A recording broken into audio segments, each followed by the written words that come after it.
I will let her know that you have been communicating with us, okay? All right, thank you, bye. How many times did I have to say it is not? Out of curiosity, looking at reviews and square forces. This is that material.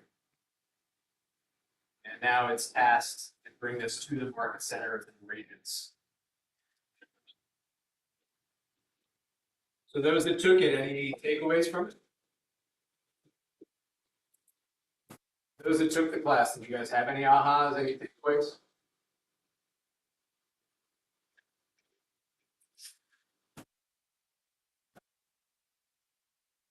It's more important now than ever to be able to communicate your value and to be able to communicate exactly what it is. 100%. 100%. More so now than at any time in my 23-year career. Bob, I don't know if you feel differently than that, but absolutely. This is an opportunity in this moment that we're in for those that really do understand their value, the value that we as a profession do truly provide. But it's also going to be imperative that you know how to articulate that value that you provide in a compelling way to show that client, that customer, why you're worth what you're worth. But for those of us that can figure out how to do that, there's great opportunity. For those that are going to struggle with that, that's where the challenge is truly a lot. So I think more so now than ever before, it is imperative because we're all coming off a historic run. And it's a historic run for a reason. It's never happened before, probably will never happen again, where there was so much motivation in the market that you didn't have to be skilled to make a living. You had to run the pace of that market. And there's certainly challenges there. And I remember in July of 2001, at one of our team meetings, I looked in our room to a bunch of long, exhausted faces, slumped shoulders, because I had a lot of agents on our team who were working their tails off and felt defeated in what was historically the greatest real estate market we've ever had. So I looked at Charlie Carmelo, who's been in the industry longer than I have. And I said to him, Charlie, remember what it was like 10 years ago? It was hard then. But we're going to look back at today, summer of 2021, as the good old days. For every buyer you worked with was motivated to buy. Every home you listed, you sold with multiple offers without even having a service client. And that was never going to last. The good news is nothing lasts. The historic run wasn't going to last, but this challenging window we're in right now is not going to last either. The good news is nothing lasts. Challenge is we all have to adapt to change. We all have to be willing to pivot. And at certain times, it's a dead sprint during a marathon. You know, it's cliche, it looks great on a t-shirt, a coffee mug to say charge the storm. And action is certainly much better than just sitting there in fear. But it's more than just, hey, we're going to charge the storm. We're in that, guys. We've been in it. It's 2 years of being in the storm. It's still head down, keep charging, and more now than ever, get down and back to the basics. And on our team, it's talking about doubling down, tripling down on the effort. Because what worked before might not work today. And I don't know if anyone else has seen it, but there's not as many motivated people right now. So if you still have goals, needs, bills you have to pay, then you might have to talk to more people every day to make that same amount of business that you made 2 years ago, 3 years ago. And at the end of the day, this is what I told our team yesterday. This is all our own race to run. So you have to make a commitment to the goal that you're setting, and you have to be willing to put in the work towards that goal. And right now, we got to work. That's where the opportunity lies. So I appreciate everyone's time. I don't take that lightly. Those that printed out the workbooks, you know, there's a lot of material in here, so some of it might seem kind of basic to those of us that have been in the market for a while. But I think a lot of us took a lot of things for granted. I'm sure you've seen that. And just because you've been in the market 20 years, 10 years, just because you had a great year, doesn't mean that you're going to be as effective in this new market, where you have to be able to show your value multiple times. You have to continue to prove your value to that client on all sides of the ball. So for those watching on Zoom, my name's Jim. I'm here in the room. My name's Jim. Hey, Jim. How are you, John? Some of you I know, some of you I'll meet for the first time today. My wife Amy, you probably do know. We run the Galligan Realty Group. I've been with Keller Williams since the day we launched in Pocono along with JR. We've been with Keller Williams now for 19 years. So we've seen a lot of changes in the markets, the cycles. Bob, you've been in it longer than that. You've ridden highs and lows in markets. And I think those that have been in it, you understand that, again, climates change. What I mean by that is economic conditions change. Clientele change. But what we do at a core level doesn't necessarily have to change. We might have to evolve. Might have to do things a little bit more diligently than we had to before, because now we have to service clients again. We have to earn that fee that we charge time and time again. But when you do that, and when you learn how to exhibit your value, and the client understands what you do other than just take their house, throw it against the wall, and see if it sticks, then you can build a career that, regardless of what the market conditions might throw your way, you're going to be able to navigate. You might have a better year one year than another. It's not about having a great year, it's about having a great career. And in that career, you're going to have years that are better than others. You're going to have years that are your best year ever, and there'll be years that are your worst year. Are you in this for the right reasons? And Tuesday, I had a conversation, a call with Gary Keller, and I was being interviewed around our business, around listings. But I told him again that I was teaching today. I asked him if he had something specifically that he wanted to make sure people took out of this. And what he told me is that he wants Keller Williams agents to be able to feel confident and competent in the value that they provide, to be able to articulate that to a client, and to actually have a game plan and systems in place to be able to actually provide that value, not just tell them that you're going to do it, but actually deliver it. So those of us that have been in the business a long time, we've had to learn through our challenges, our failures, and you have to critically analyze what you're doing well, but also what you need to improve on. So whether you're new to the business or you've been in the business a while, I ask that you take some time during this to think critically about where you're at with your business, what you're doing well that you should do more of, but also where can improvement occur. Because again, we're getting into a challenging time where fewer people are going to transact, which means there's fewer motivated people, which means that you're going to be competing against the best agents out there in the field more often than not. Don't ever just think you have a layup appointment. Just assume that you're competing against somebody.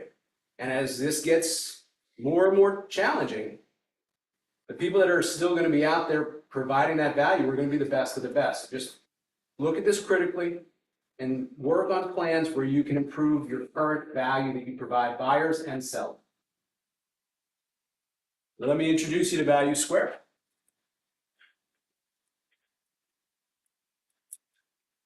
Bob, this might make you happy for me to read this first. The TPC. So, guys, I just mentioned that we're going to have to do more lead generation. We're going to have to talk to more people more often if you want to hit your goals. But we have to make sure we're doing it in a compliant way. There's an agent within Keller Williams in the Lehigh Valley that I know is currently dealing with this. So this is not a joke. This could derail not only your year, for some this could be what puts you out of business. Fines around this are pretty steep. So you must comply with the TCPA and any other federal, state, or local laws, including for business-to-business calls and text. Never call or text a number that's on do not call registry. or use an auto dialer or an artificial voice pre-recorded messages without proper consent. And then make sure that you're following compliance. Talk to Bob, talk to your broker. And then in the world that we're in now, even though this has always been the case, we need to make sure that the client understands that commissions are not set and haven't been set by any law practice and have always been fully negotiable. There is no commission standard in pricing that will vary by agent or market conditions. KWRI does not determine commissions and plays no role in establishing commissions. Likewise, offers of cooperative compensation are also fully negotiable and are not required by law or practice. Offers of cooperative compensation must be openly discussed with your client and authorized in writing before they are made or accepted. KWRI plays no role in agent decisions to offer or accept cooperative compensation and imposes no requirements on agents to offer or accept cooperative compensation. So again, this is the world that we're now navigating. There's a lot of changes still coming. There, again, go to these mandatory classes. You get out of your career in real estate what you put into your career in real estate. That's the beauty of this career, but that's also where most agents fail. It's too easy to get in, too easy to get out, and kind of nonchalant while you're in it. So take this moment that we're in seriously. Don't be afraid of it. But make sure you're compliant. Make sure you're doing things ethically, legally. Because again, this is your career. And the beauty of this career is there is no ceiling other than what you put on. So getting to the heart of this course. Is there any way that we can move this up or something? Put it on top of it.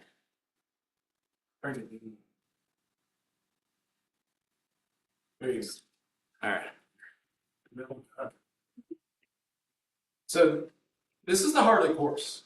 And this is really, again, where this moment is requiring us to really be able to articulate and show our value.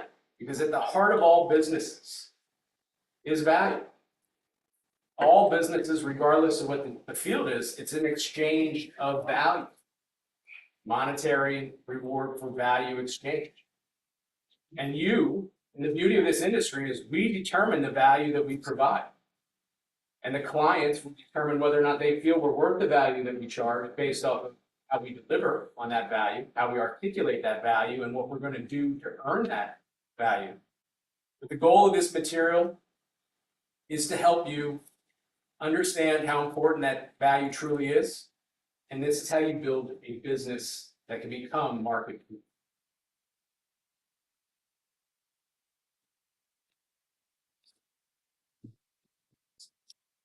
Bear with me here as I just make sure that I'm not skipping over anything, but I just also want to just explain real quick. This course is broken down into 5 components. There will be a break, but the first component is around value.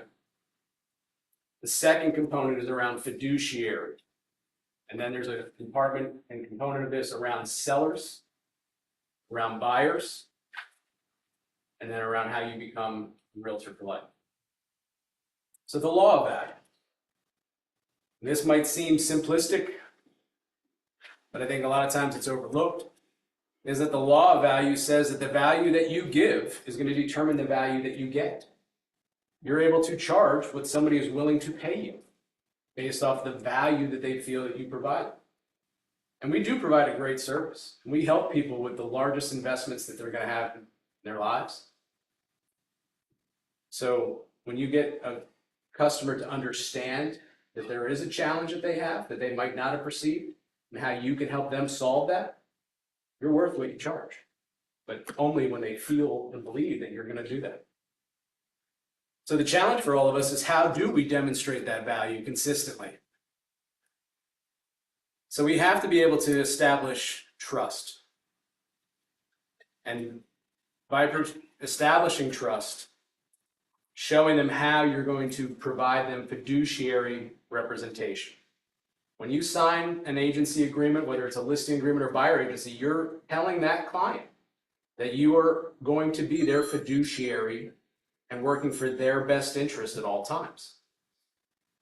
And what are those core services that you provide or your team provides that sets you apart, or what you as an agent do that is more than just putting a home in the MLS system, crossing your fingers, saying a prayer, and hope somebody finds it? What do you do in a market where not everything you throw onto the market becomes bidding? How do you get that seller what they want? So those of you that don't really have that figured out or articulated, challenge you now to start thinking about it. For those of us that have systems in place, where can we refine them? Where can we make those systems better? Not just for us, but how do we make it better for the client experience? How do we make that client a raving fan? And how do we surprise and delight along the way so we go above and beyond and not just do what every agent could do? And that's how you determine your value. That's how you prove and show your value.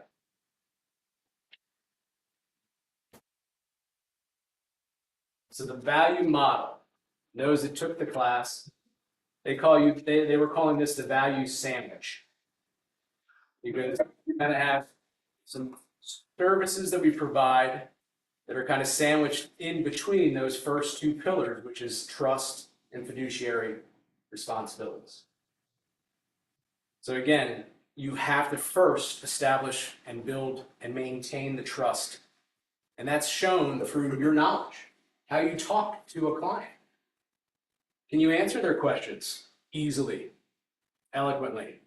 Can you talk about what market data is that's relative to them? Or are you just saying the market's still hot? Only you can determine you understand the market that you're trying to service. And what are your skills? And if you have a track record, those that have been in the business, those that have made it through some up and down market cycles, your experience is priceless.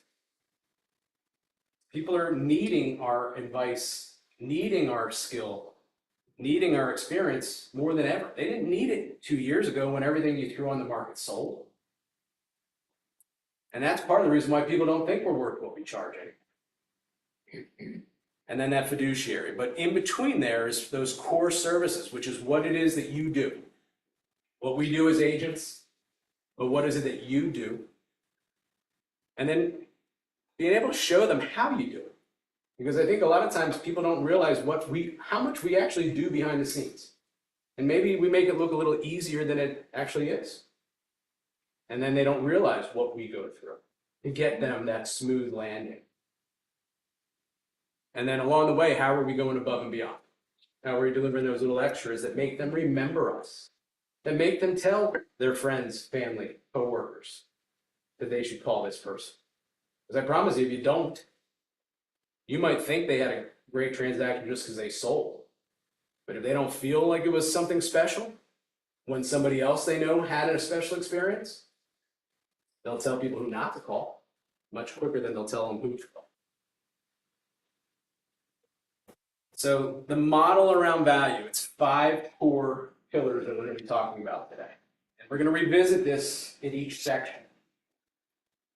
So again, we're going to dive into number 1 around trust, but again, there's those core things that you do that have to be in between the trust and the fiduciary.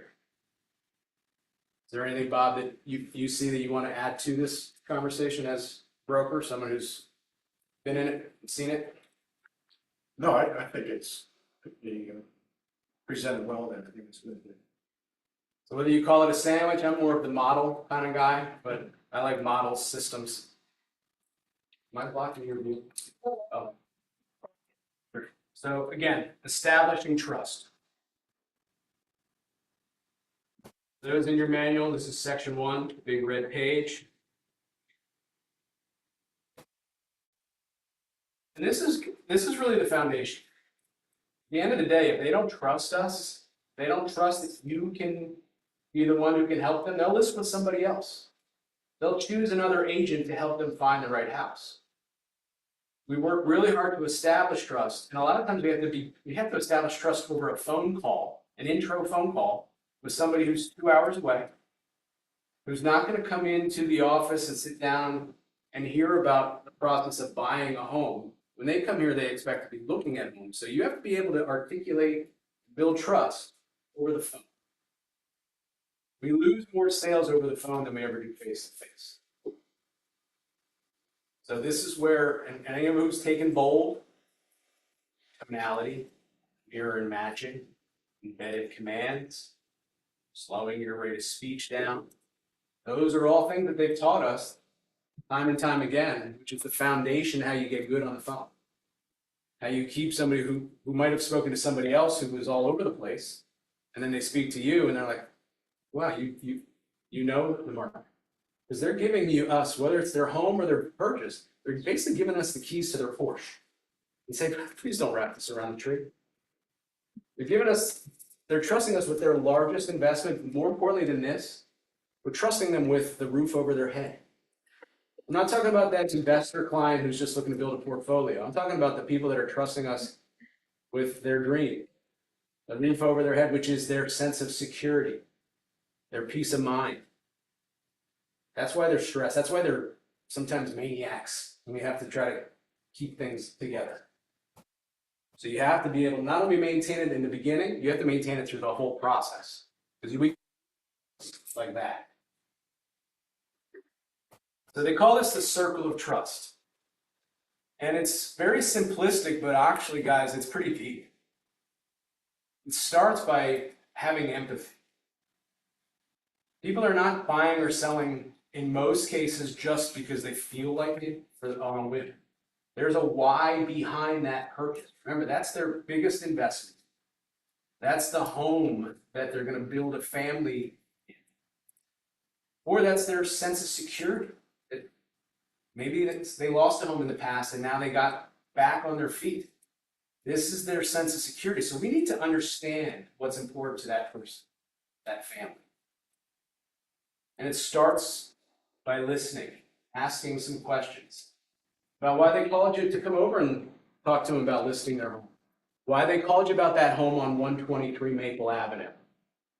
Was it just the shiny new kitchen, or was there something about it? Was there something about buying a home that matters to them? And when you come across caring, because people don't know, they don't care what you know. You've all heard this. They don't care what you know unless they believe that you care about what's important to them. You can tell them you're the greatest realtor that they ever walked the face of the Poconos, but if they don't feel that you've listened to them and they even understand why they want to sell, why they want to buy, they're going to lose that trust somewhere along the way. You might wow them for a quick appointment, but you're going to lose that trust. Because a lot of times you have to go back and remind them sometimes why they told you they wanted to sell in the first place. When things don't go the way they wanted right away, and you got to talk them off of a ledge after a ledge after a ledge. Yesterday I was out here in the stairwell down here in the closing, talking a seller out of don't cut off her nose to spite her face over the fact that she left a bunch of junk behind and the buyer wanted $1,000 credit. And no, I'm not putting your house back on the market right away because we're not going to get a better deal than we have right now. It has to come through as caring. Because if you're truly empathetic, you're going to come across as authentic. You're not faking it. It's not an act. Some of us have to work on it a little bit more than others. I've been fortunate where that is something that does kind of come naturally to me, is empathy. And from there, and this is where I'm really enjoying my role as leading a team, is building confidence. Drilling down knowledge, skills, so the agents on my team can present themselves confidently, competently, because they're a reflection of my team, my business. I'm giving them the keys to my Porsche, saying don't wrap that around that listing need that I sent you. So competency. And sometimes those of us that have been in for a long time, we can get really sloppy. Some of the sloppiest offers we see are agents who aren't the new agents. They're the agents who know it all. Cappers. So when you have competency, the client trusts you. And then throughout the process, communication is the glue that's going to hold everything together. And you better be transparent about it. Better not make something feel like you're doing something that's not in their best interest. Communicating with them when maybe things aren't going so smooth, even though you don't want to make that phone call. Even though that phone weighs 1,000 pounds when you're picking it up to dial that. Things aren't going the way you have it in your mind, those phone calls are the hardest things to do. 100%. So you have to do it. It's once you start having the conversation with people, it gets easy. Does. And they respect honesty. Yeah. They respect when you're calling them with unpleasant news. But I want you to know what I know. Because if not, you're going to toss and turn at night.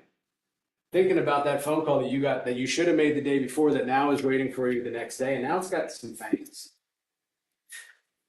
And now the next morning, that's weighing on your mind. So you didn't sleep well. Now that phone conversation is even harder than it would have been if you just tore the Band-Aid. But you have to deliver bad news with empathy. You don't want to just text us. You might say, hey, listen, can we find a time to have a phone call? I love when an agent just sends me from their company scanner, not even an email. Here's the termination release, no reason, no answer, no, awesome. So honesty, clarity, being open in your communication with them. But at the bottom line, communication. Again, that's the glue that's going to hold everything together. When I got comfortable having uncomfortable conversations, that's when my career rounded a corner and took it to another level. Doesn't mean I enjoy those conversations. I don't look forward to those. The clients know that if I'm calling them, I'm not typically calling them with good news.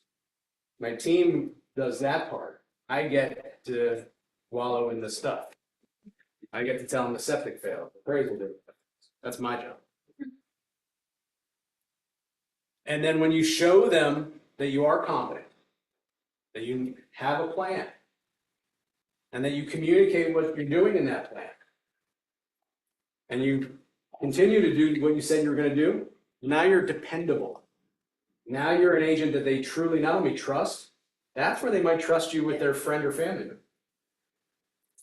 Because promises kept matter. And how did you set those expectations with the client?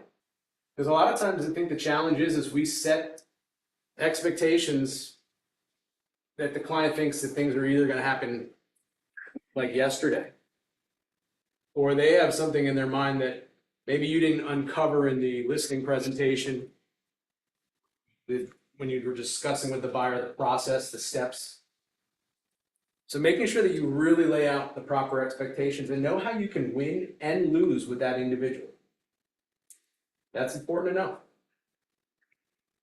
And then again, obviously, if you're in a fiduciary working relationship with someone, you owe them confidentiality.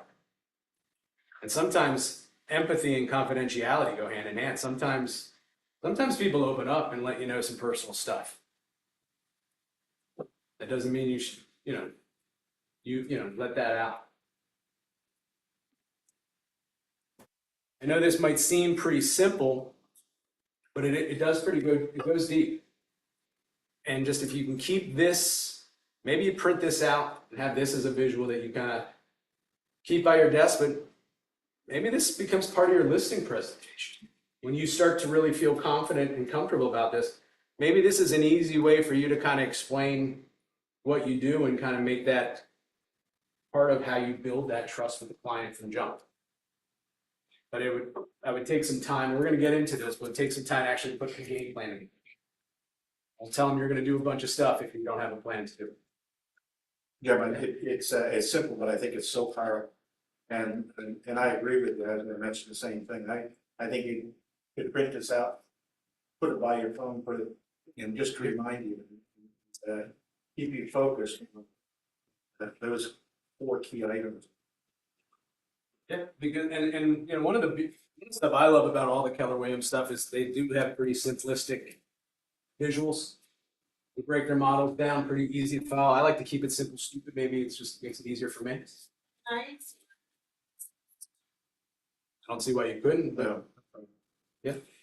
I would just understand how you're gonna articulate each point.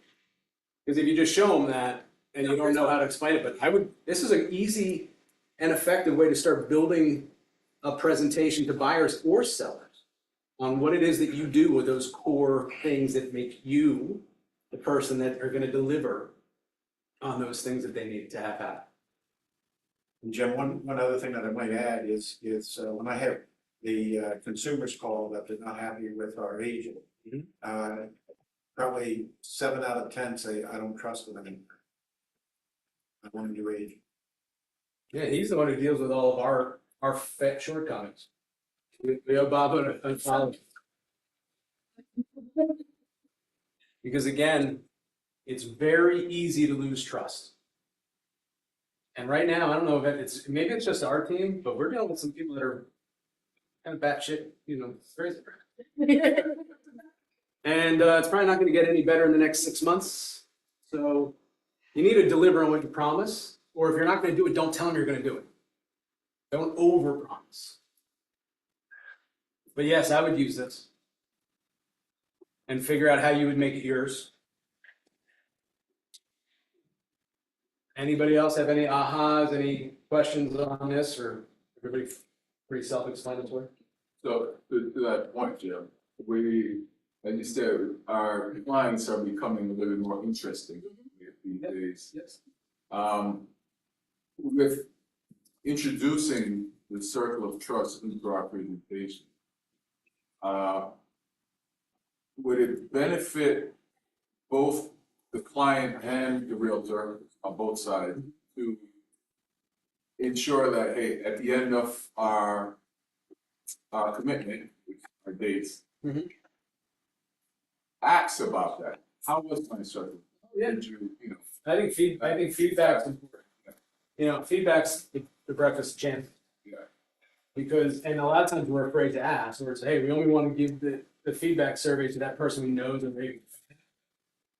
But we need it because, again, just because we got the outcome that we think they want, what do you mean you're not happy? I got you a grass. They feel at the end of the transaction. Did we all of a sudden disappear on it? I built my career doing a lot of work around expired listings.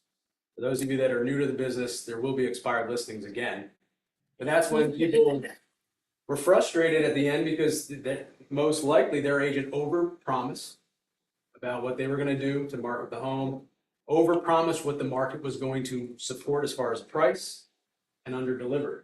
But those were sellers who, very similar, were set expectations of what the experience was going to be that did not, and then they were prime, and they had no problem kind of telling you all the things that last agent did not, just like Bob hears where the trust was lost.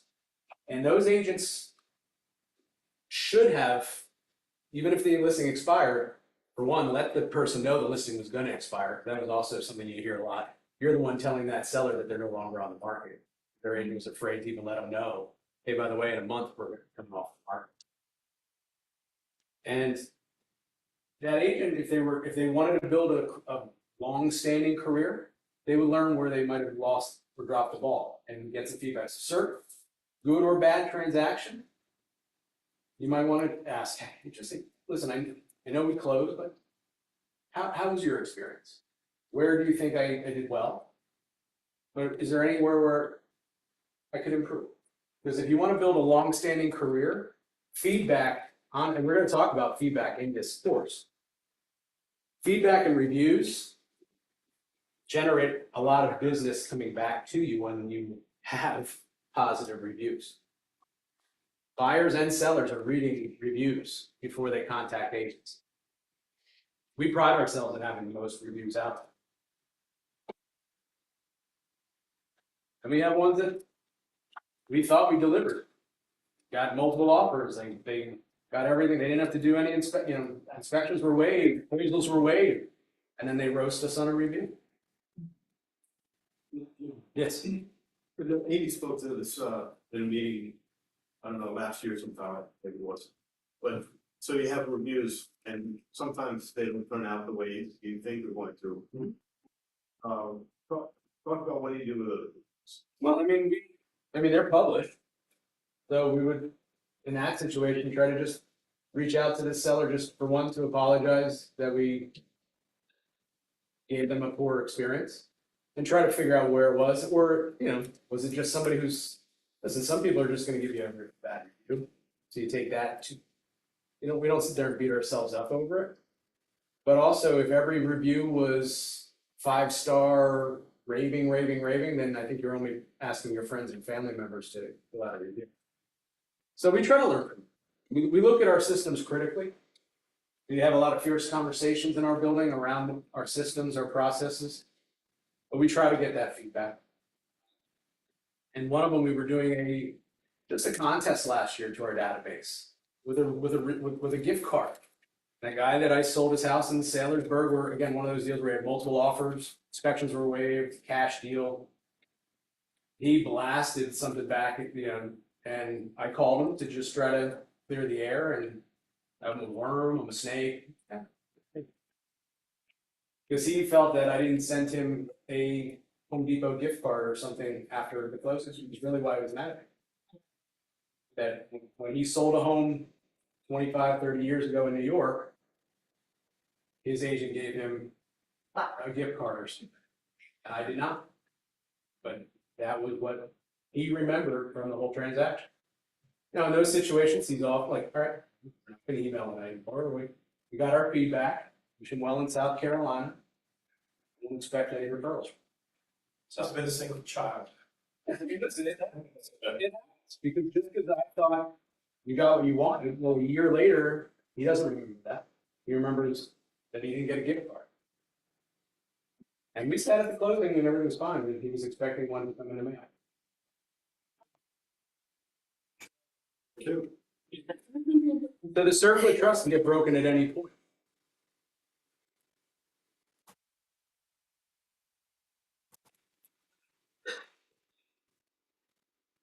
I guess we're gonna go through this manually.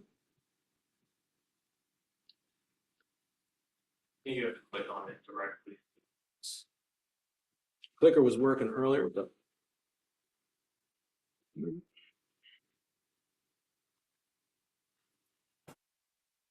Turn the page, anyone has? That's tough, So we'll keep talking about the circle of trust. Anyone have any AAA batteries? I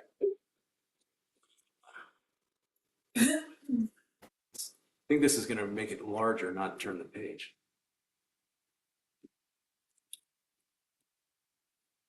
Can someone run down to Colleen and see if they have any batteries? And I'll see if there's a triple A. Just scroll it down. All right, we'll do it this way. Yeah. You got them? Hey, can you Where's my gift card? I'm just kidding. Triple.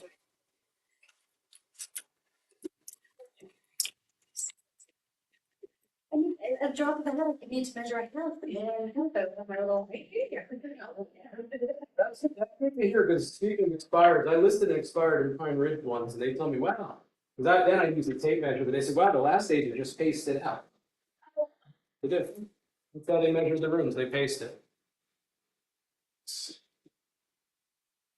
Jim, I think what you need to do is take the mouse and click on the screen. It's the clicker flows to speed. Click on the screen. And then try and use the clicker. That didn't do it. Nope, all right. Listen, I'm good at sales. Like I said, I'm good on the phone, voice to voice. So how do you build trust? How do you keep trust? We already touched on these things. Up front, you have to build trust. And that's before they've signed anything with you. And that comes again from you showing them your market knowledge, talking to them about your experience, sharing with them your process, what you're going to do to actually get them what they want.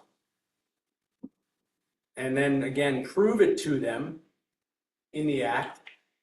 We'll prove it to them by showing reviews, showing statistics if you need to. And then communication is how you're gonna, again, not just establish the trust, but continue to keep that trust there, having openness, clarity, and just being honest with them where you are through the process. Again, if you have a home on the market right now and it's not getting offers, are you communicating to that seller? Or do they think you just put the house in the MLS and forgot about it? Maybe by communicating with them, you could kind of get them a price reduction. Because if you get a price right, even if it's been on the market a stretch, you still could have a bidding war as long as that market number matches where the market demand is. Thanks. Calling for the rescue. Maybe.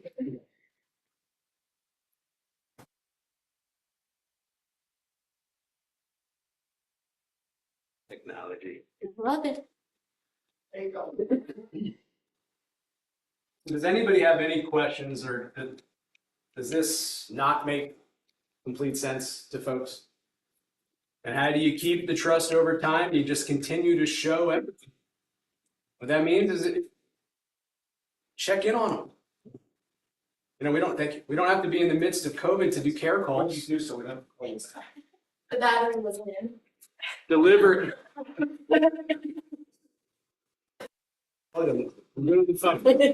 And delivering confidence, providing that transparency along the way.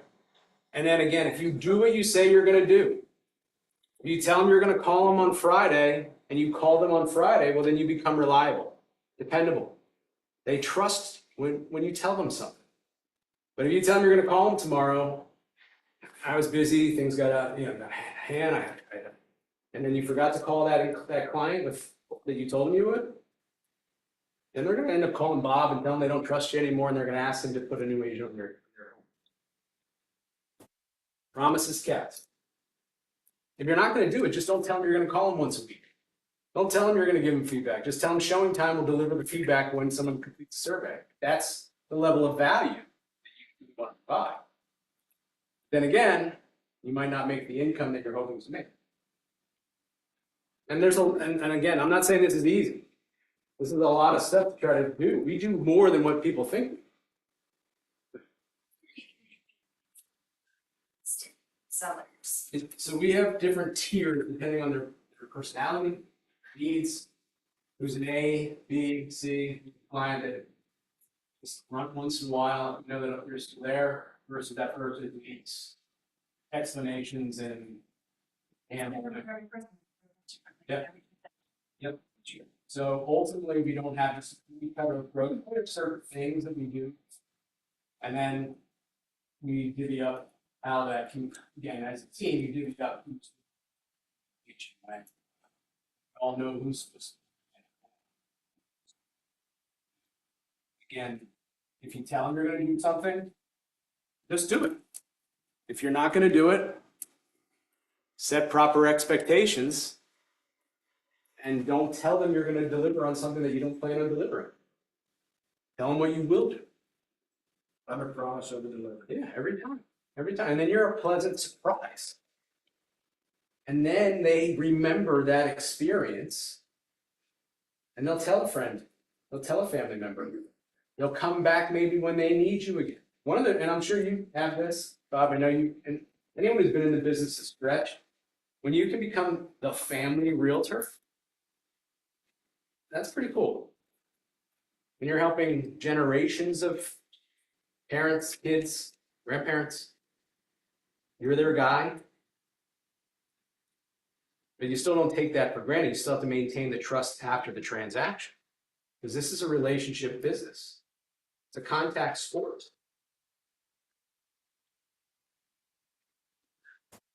All right. There's 8 different ways that we can either build or lose trust. And it starts when we're making that first contact. How do you answer the phone? Do you return a phone call? Plenty of times a lead call comes in and you return the phone call and they thank you for returning their phone call. Or wow, you got back to me so quick. I'm like, a couple hours. All right. Because the last 6 agents they tried didn't bother to call them back.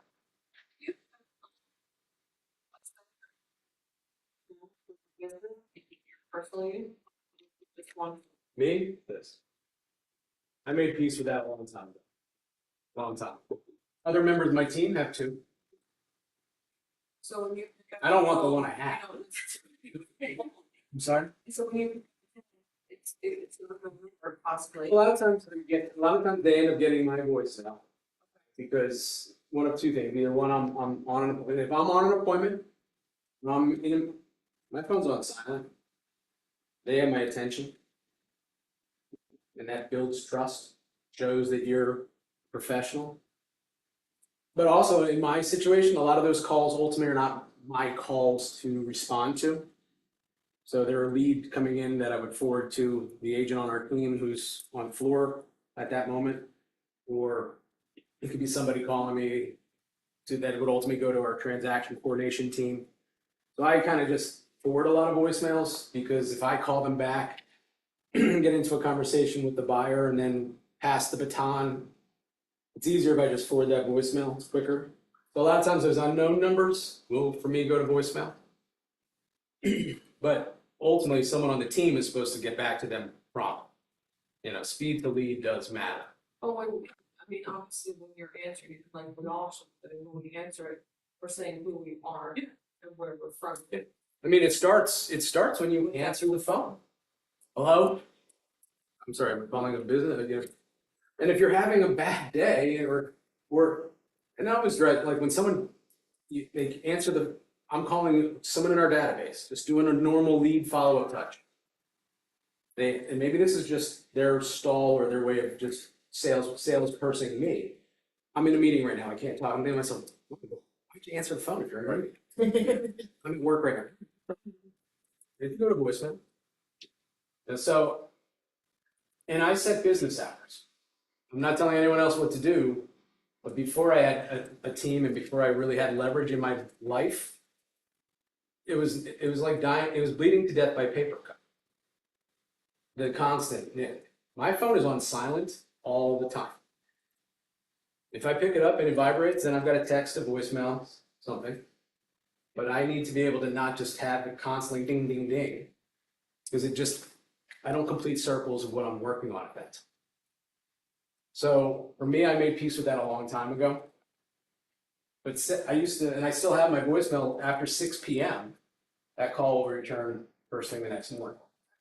It'd be 7 p.m. for you if that's set parameters because it's also setting expectations. And if you call somebody back after that message, and there's plenty of times I'm working, so it depends on the situation, whether I'm going to take that call at 7 o'clock. But it also sets parameters that at 8 o'clock at night, I don't have to be a real estate agent. I can be me. And I think everybody deserves that. But it's setting expectations of when you're working. So if you say, I'm going to return calls up until X, you get a call because, hey, it's 5:58. I'll get that on the voicemail. I know it's not 6 o'clock. All right, that's your phone. But that allowed me to know that I could pick and choose after a certain hour. And if they left me a voicemail, they weren't expecting a phone call till the next day. That for me helped me just juggle the pressure and the weight of trying to be a lot of things to a lot of people. So it starts with your first impression. You get one chance to make a first impression. And all of us make a first impression, one way or another. And while you're presenting your value, while you're coming to a meeting of the minds with that customer, and again, when you're setting those expectations, whenever I end up having a challenging client relationship, it's because somewhere along the way, the expectations were not either clear or somewhere along the way, they got muddied somehow, and that goalpost that I thought was our goalpost was moved somewhere. So again, this is where I've tripped up the most. And then this is, if you're a single agent, this is going to be one of those things where it's one more thing. If you have a team, this is where your operations team is supposed to really, again, help you in that client experience. But when you're educating around key milestones in the process, so when are you going to call that seller? When they're under contract, You call them to let them know the deposit's been received, that we have mortgage commitment, that you verified the buyer completed mortgage application and the appraisal's been ordered. If you're not gonna pay attention to those milestones, don't tell them you will, but these are ways that you can over-deliver, over-communicate, because I've never had anyone complain to me that we've over-communicated. But, you know, people say we don't communicate enough, but I've never had anyone say, you know what, you just gave me too many damn updates, I don't want them anymore. And when you're qualifying that buyer or seller, we'll get into how you qualify somebody, but that's by asking them questions, trying to understand their motivation. Again, behind every purchase or sale, there's a why. And if you don't understand that why, you don't understand that where their motivation is, then either you're going to have a false expectation thinking they're more motivated than they are, and you're going to show them houses till the cows come home, and wonder why they never choose one. Or you're going to have that seller who's like, I don't got it. And then they're wasting your time. So qualifying them is huge. Because I'm a believer that we're interviewing them just as much as they're interviewing us. So if you have a seller who is in no hurry to sell and they're not gonna lower their price, then you do it with them. Sure. It gets to a certain point where we have some kind of, we have to have a conversation. We need to do one of two things. And this is how we do. And this is because at one point when the market was, when too much inventory was the problem of the market, there was a stretch where I had 140 active listings. And we would go through and say, who's our weakest links? Because somebody is, this week, we're going to reduce or release. If we have a seller who's turning away showings, it's easier to get into Fort Knox than to show this buy level. And I don't know if I'm the right agent to help. There's a tactful way to do that. But you know, you're running a business. Time is money. All the marketing and extra advertising in the world is not going to sell the house. All you're going to do is tell more people that it's overpriced. So when someone wants you to do more advertising because, listen, you want us to do more? We do just as much or more than most in the market. How about we have another conversation? Because before I'm going to invest more time and energy, I need to know you're a realistic, motivated seller. So you have the right to, and talk to Bob about the proper way to do things, but I would then say, hey, listen, is there a time where I could stop by?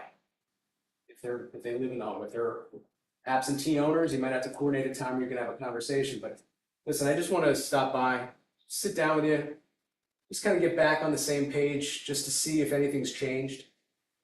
Because I'm better face to face than I'm going to do this over the phone. Again, maybe something has changed. But also maybe this is an opportunity to revisit and show them that the market's changed too. You want to get ahead of the market or do you want to chase the market down? It's your choice. That's what I would think. But that helps when you know your value. And you can honestly feel confident that no one else is going to do more than me. So if I can't sell it, it's because the market's telling us that your price is. So when you're executing your marketing plan, but you have to have a strategy, and this is where you have to put some time into this, guys. Those that don't have a strategy yet, look at this as an opportunity to build a marketing strategy. And then when you're searching for properties for a buyer, are you just letting them send you a link from the app that they follow? Because then you don't really, well, then really all you are then is a door opener. Are you actually looking for properties or letting them know that, hey, listen, I know there hasn't been anything that really meets your criteria recently. I just wanted to touch base to let you know I'm still looking. I haven't forgotten about you. Maybe that's a conversation where maybe they could expand their parameters a little bit.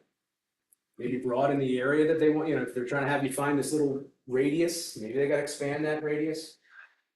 Or take their temperature again and see if they're even still motivated.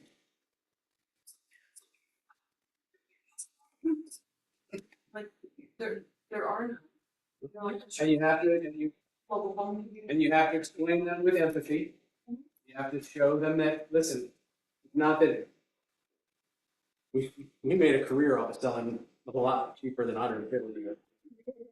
I mean, I've always been somebody really focused on units because the average sale price in this area for the bulk of my career was crap. And you had to move a lot of units if you wanted to have them. So I would just touch base with those folks. And just again, every time you do that, you're setting yourself apart if they are maybe getting searches from other agents that aren't touching base with them. Get a chance to reevaluate their level of motivation. Maybe something has changed. Life events are really what are dictating people making moves right now. Sometimes you have to stay in touch because a life event will make them become motivated.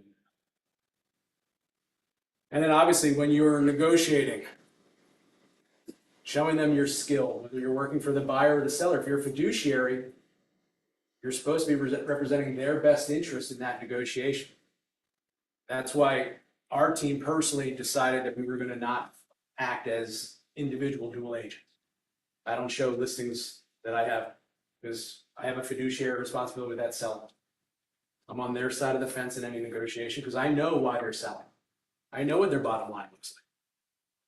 But if you are going to do that, that's certainly legal. But ultimately, again, when you're negotiating, and now more than ever, because in our contracts, we're negotiating our fee, our value on every step of the way.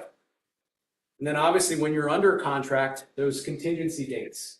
We're going to get into the details, whether you use a transaction coordination service, whether you have a team, whether you're a solo agent who does whatever your process is, you better make sure that you're protecting that client's deposit money through the due diligence period. And then closing the transaction, how you show up, how you handle tough, challenging moments that might show up at the 11th hour. I list at least 2 to 3 homes a year from buyers who bought my listings, who I met at closing, who remembered me and the relationship I had with my client at the closing versus how they felt with their agent at the closing. And oh, by the way, we drip on those people too in our database. But ultimately, at least 2 listings a year. At least. Any ahas, any takeaways? Yeah. I've gotten listing from showing homes to buyers and selling the homes. Yep. They were out and Interacting with your client. they things actually talk to the buyer, show things that are important. And I got hold of the buyers that I could show my home. How you show yourself as a professional. Because again, our industry unfortunately has a reputation of more used car salesman-ish than true professionals. And again, we're handling someone's largest investment and the roof over their family's head. Or you're handling mom and dad's house. Their son or daughter is going to make sure that you don't screw over mom and dad. I mean, those can be, you got to show your worth and the trust with third parties. So Jim, Yeah. You hit on, you touched on a great, the industry has been, it's like, right? I've heard that cliche a lot. Because most agents out there come across having commission breath. Yeah. They don't deliver. Correct. But we're at a, we should take this opportunity. So glad that all women to keep doing this, because we can change that narrative. But we have to start with us as an individual, and it becomes a whole, right? And we can spread that different. So it's all about. We're going to win or lose this. We're Win winning. or ears. You're going to win or lose within your ears. Some are winning, some are losing, but it starts between. Those were in my class a couple months ago. Know about that sneaky thinking and widening that narrative that's in our head. And when you add uncertainty, change, disruption in an already challenging time, like couldn't we just start this January 1st of 2025? Let's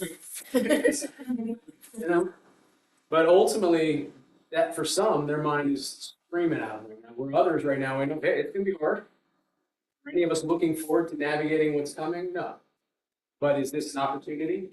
for certain, and I hope it's everyone in this room and everyone in this company that uses this moment as an opportunity to really take their professionalism, their career, their value, their income to that next level. And build a career that you can be proud of. Build a career that can become predictable, consistent. You don't have to be the highs and lows of what the markets do.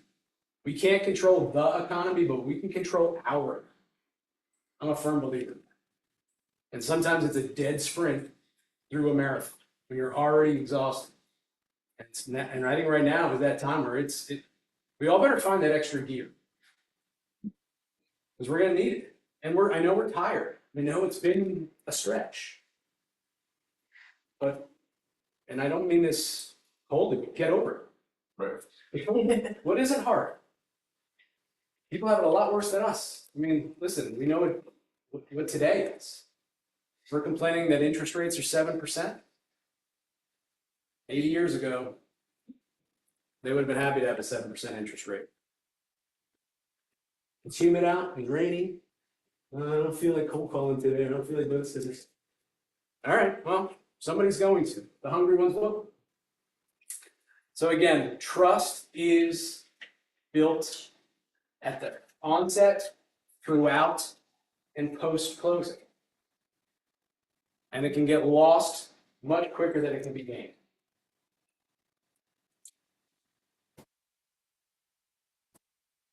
This is all stuff we've been talking about. So any other ahas before we move on? So much of the stuff, I think, the trust, the empathy and everything. We go into appointments, reviewing scripts and everything, and we go in, we feel like we have a lot of information, feel like we have a lot that we wanna say. And the most important thing is like us listening to them, finding out what it is that what they need. Being everything on about all this stuff we know. And we're gonna dive deep into that in the seller and the buyer segments of this. But yeah, I mean, listen, ego is a big part of our industry. And we all love to spout why we are whatever we are, and they don't care. What are you gonna do for them? Are you gonna put more money in my pocket? Are you gonna sell my house faster? Are you gonna handle all my issues? But I think a lot of times we take that for granted. We go in there and just tell them why we're the greatest thing ever. And we don't even know why they invited us over. When we're doing the walkthrough, just as we're touring the house, spouting out what we think it's worth, we don't even know why they want to sell. So for those of us that know a process, I think there's some great opportunity. And what I want to share with you guys today is practical step-by-step. Does anyone need a quick break, or this is another segment and I figure we break before we get into the sellers and buyers? So Bob, your favorite topic, fiduciary responsibility and representation. Anyone read the consumer notice? Well, the first thing we have to start with. So as soon as that you get employed by that buyer or seller, you have said you are their fiduciary. Fiduciary is working with them in their best interest at all times. Not so you get your commission. So I'm sure you deal with a lot of these challenges. I'm the chairperson of PMAR's Professional Standards and Ethics Committee. So I have an ethics hearing that I'm going to be listening in on the 24th. Had one in April. Again, a lot of this is due to lack of proper expectations and somebody along the way feeling that they were not treated as the fiduciary. Hey, look, it's the sandwich again. Back to that mob. Again, at every step of the way, there's core services that you provide that is centered around delivering a client experience. And along that way, you want to really stand out. You have to figure out how you're going to surprise and delight that client. So it's not just, well, yeah, they sold the house. Yeah, I got it. What did you do along the way to help? But in between, is the trust, and now obviously the fiduciary responsibility, delivering on what you're supposed to be doing.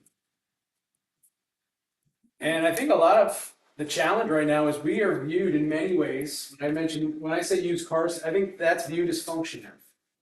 And I think a lot of the population out there, the public, sees a lot of what we do as just functionary, checking off boxes, completing some tasks. And that provides them to feel that they don't have a real deep relationship with an agent. So that's why they feel like they can just bounce from agent to agent, or they just feel, I'm just going to call listing agents and have them show me the house.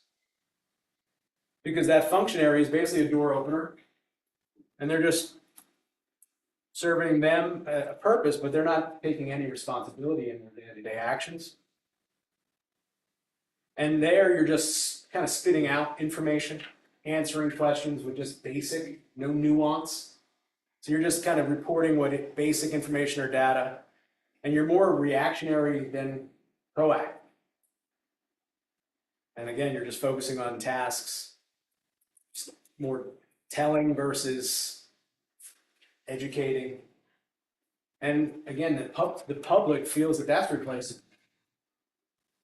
And right now we're at that point. You know, the whole premise around iBuyers and sell your home to Open Door and all this, cut the middleman out, cut us out. Because all we are is functionary. Technology can be functionary. Sooner or later, AI will be functionary in a lot of tasks.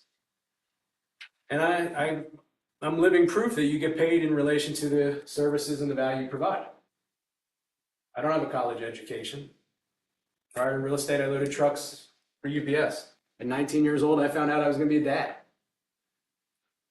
But I found something that when you learn how to be a fiduciary, there's no ceiling on what this industry can be for you.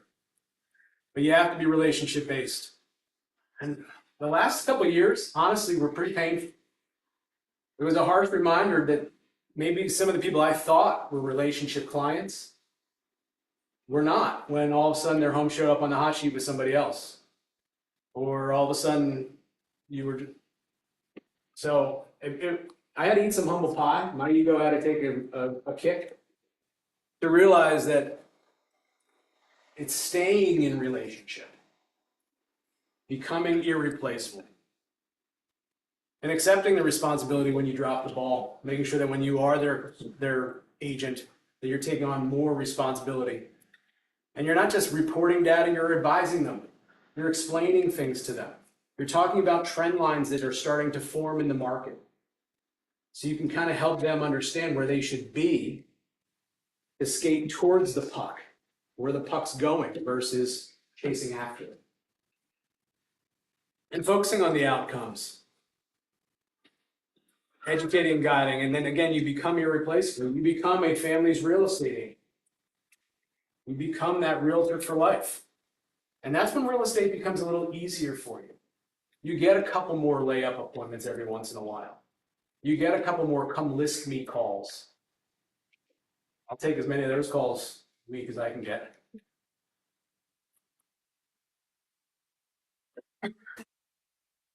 So as a fiduciary, you're remaining a constant and unchanged fact. You're somebody that becomes market proof. You're somebody who has longevity that rides cycles of markets. Like I said earlier, nothing lasts. The great years don't last, but neither do these challenging years, but they might last longer than you want. No one wants to be in a storm for a length of period of time. Bob, we saw depreciation in Monroe County in our market for 8 years, from 2008 through 16. That was a pretty long storm. Couldn't give homes away. Now we can't find inventory. Well, we had so much inventory that I was letting it go. And you're not just doing the tasks of the job, but as somebody who's in that high trust relationship, you feel responsible. You want to deliver the goods. You want to over deliver. And there's times where you're going to take the high road. You're going to do the right thing. Sometimes even if the client isn't willing to. And by doing that, Again, you can become more successful. You can help guide them to the outcomes that they want, which is what you're trying to do. A lot of times we have to jump through hoops, bring them through a maze just to bring them to what they told us they wanted in the beginning. And the reason why you take them through a maze is because they keep making you go through this. And each way you have to kind of remind them.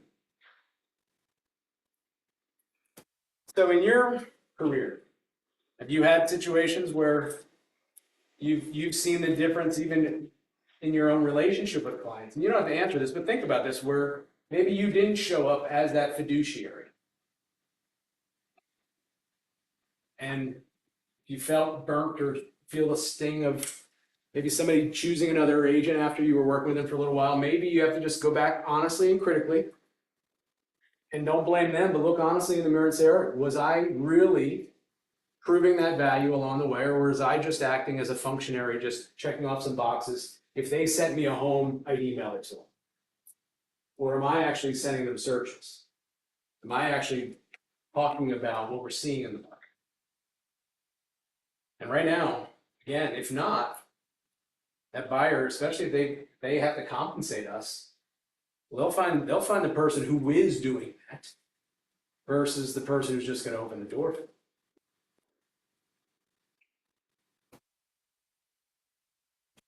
Let me ask you a question. Yep.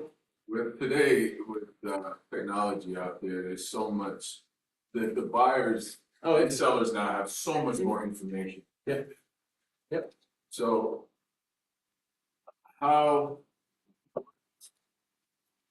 is there a strategy now that we can lean on to help stay ahead of the right information? And the reason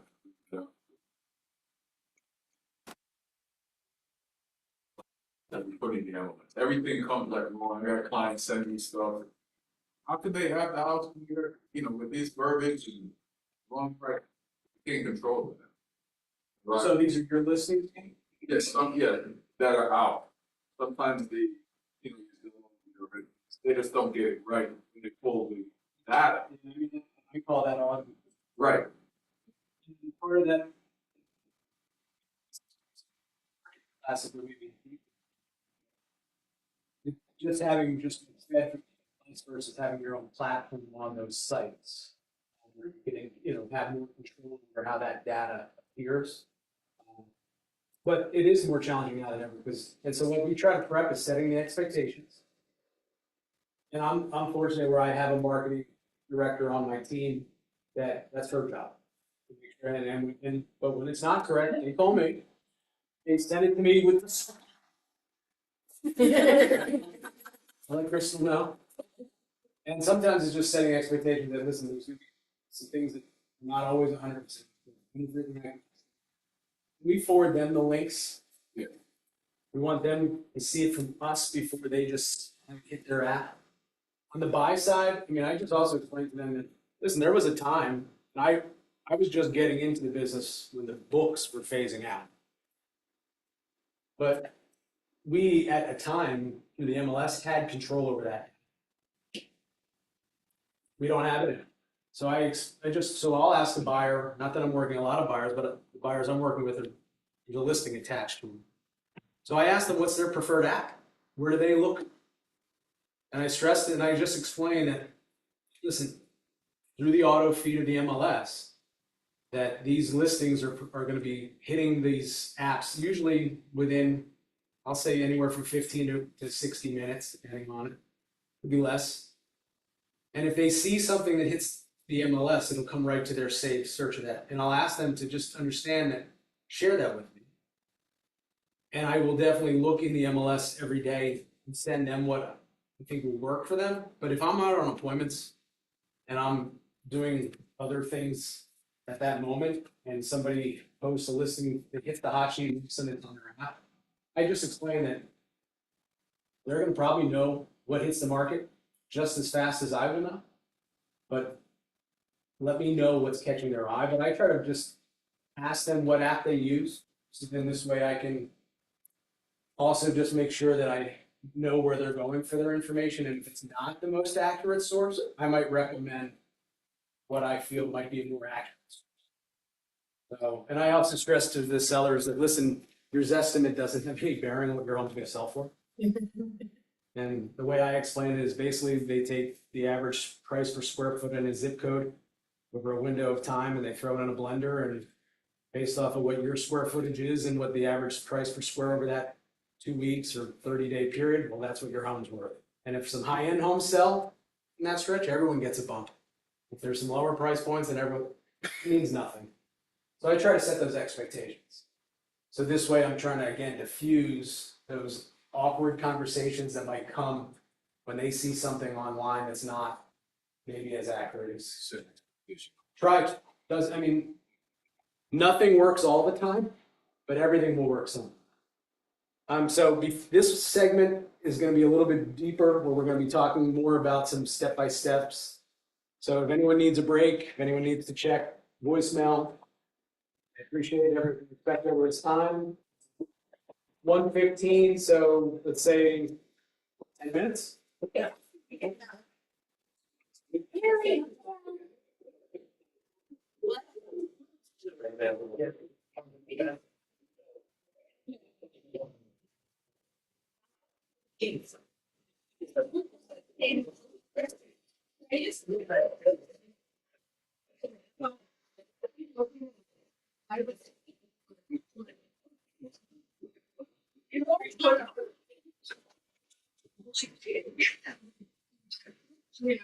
It is what it is, Karen.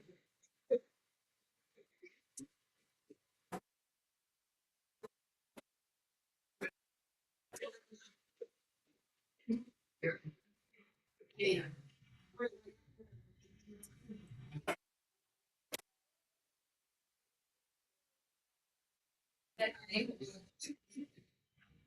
Right, it's That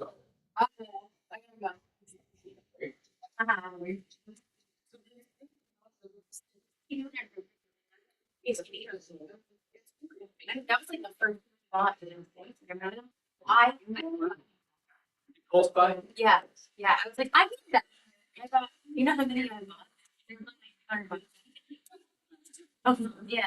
My mom still has like I gave like a box. A friend of mine has a box. I don't know why. I don't even smoke. And I was like, people need these.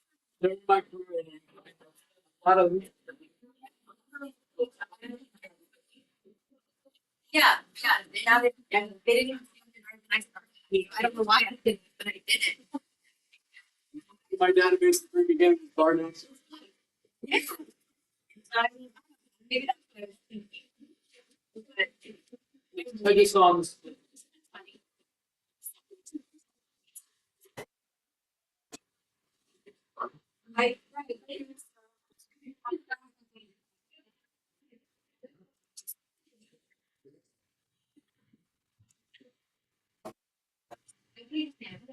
Sure.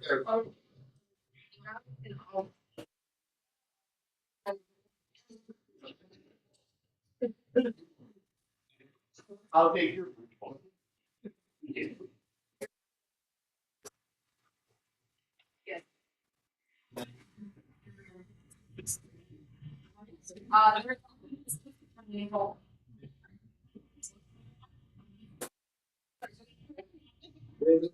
Looks like it's continuing recording, but that's really funny. Great. Yeah, just keep it.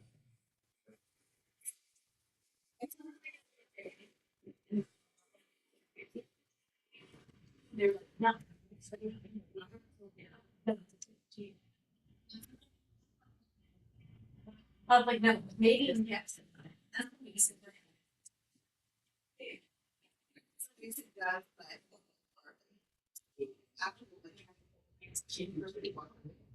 That was my idea as well.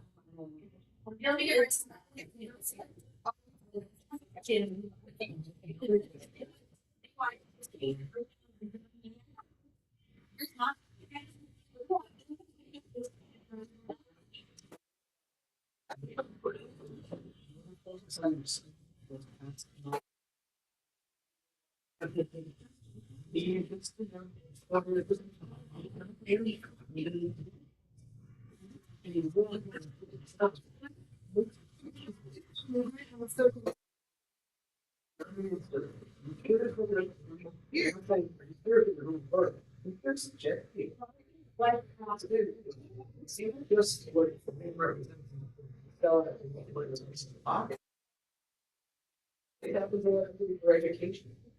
You know, and they're providing value. Yeah. Are you curious? Or when you drive past the movie theater, you Planet Flat, so you can just go by the house, it's great, you know, the outside looks so nice, I can imagine the beginnings. But that's how you just keep a relationship. And then you get first couple touches of real, you know, not real estate related, you know anybody who used to live the same place. Right. And so that's how I'm trying to provide value to my past and the database and the school. Because if you're doing it consistently, when life shows up for somebody, they know who to reach out to. So that's what we're trying to, we're really see, we're looking at this. One that it's 55. It's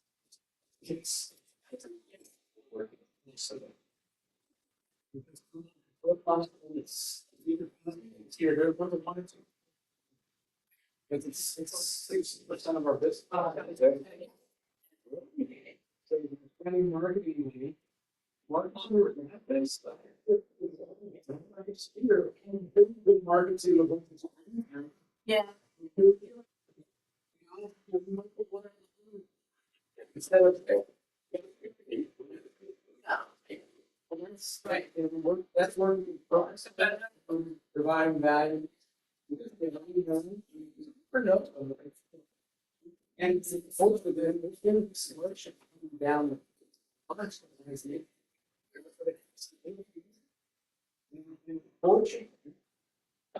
Unfortunately, Gary Keller said this 2 years ago. Yeah.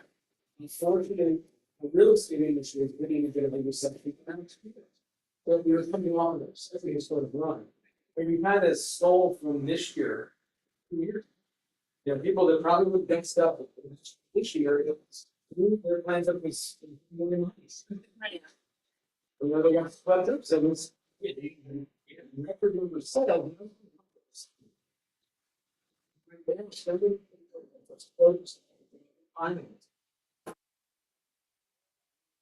Big and small, it's not really.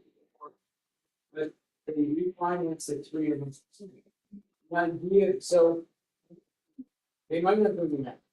But eventually, it's come down to where they might be. When rates are flat.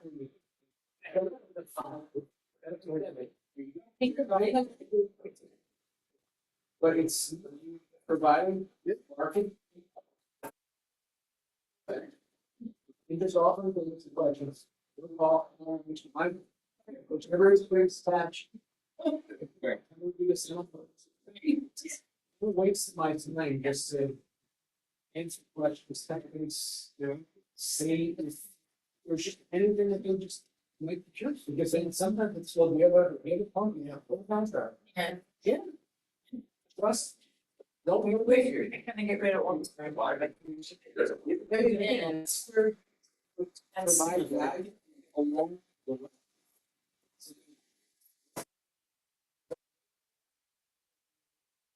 That's my first. But it's not the thing, it's definitely get the report. They'll come listen to me call them, so and so told me to call.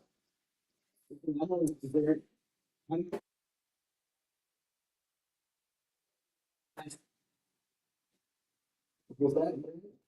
It's I run the phone. People that to our office. Small chalet, we saw 3, that was out of work. Yeah, the gas, but we had no food, you know,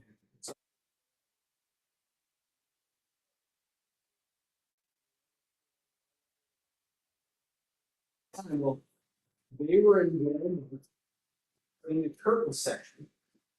And the lady in Boston there asked them, what do you think of these curtains? And she was calling me and they said, listen, I ran to Walmart and they were just raving about me and sure. So, obviously, reaching out to Ann and saying, you want to do something wrong? Don't you know?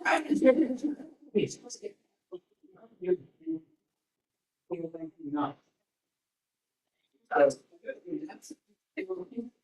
Somebody that, it's not just the one or two of the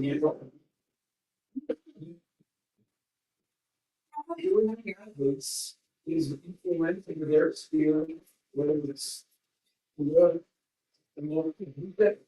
social butterfly that knows everybody. Well, they might be influence the profession.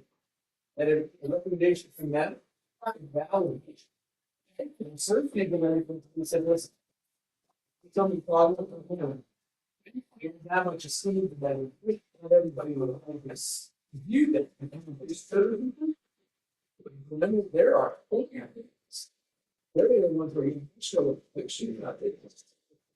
Good, and here.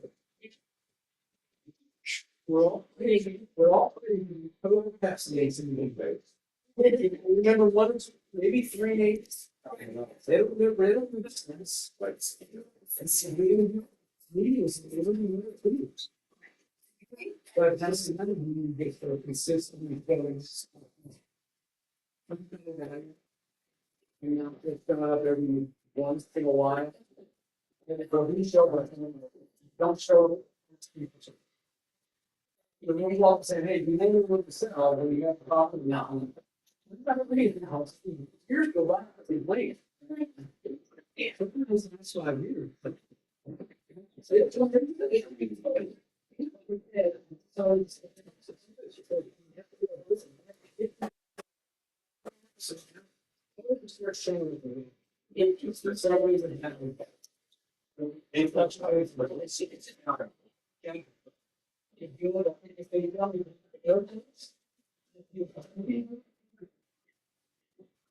Oh, today, this was a few minutes this morning. I'm going to reach out to gain contact with him. But it's the other day. I won't grip on you, so I'm not. And all of a sudden, you want to hear it. It's shown without it. Just no one. If you know your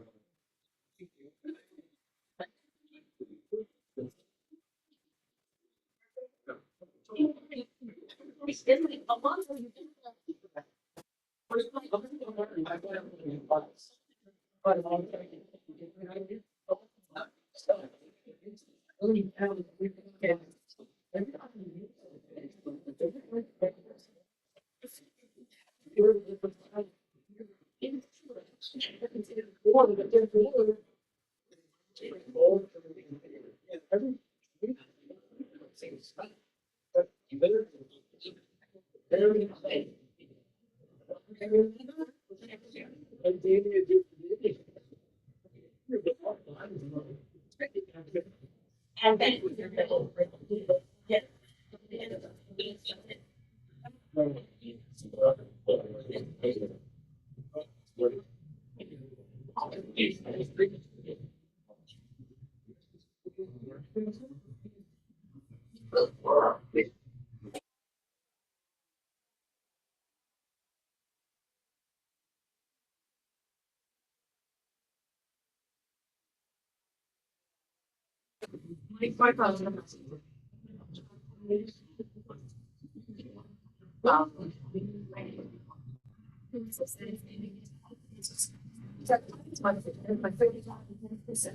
no reject somebody. It's so much.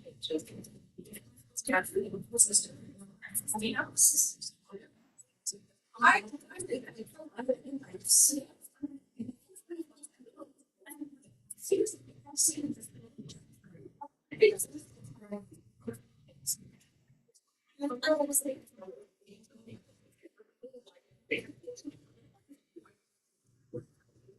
so I've done that. And then it's my fault. It's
Thank you.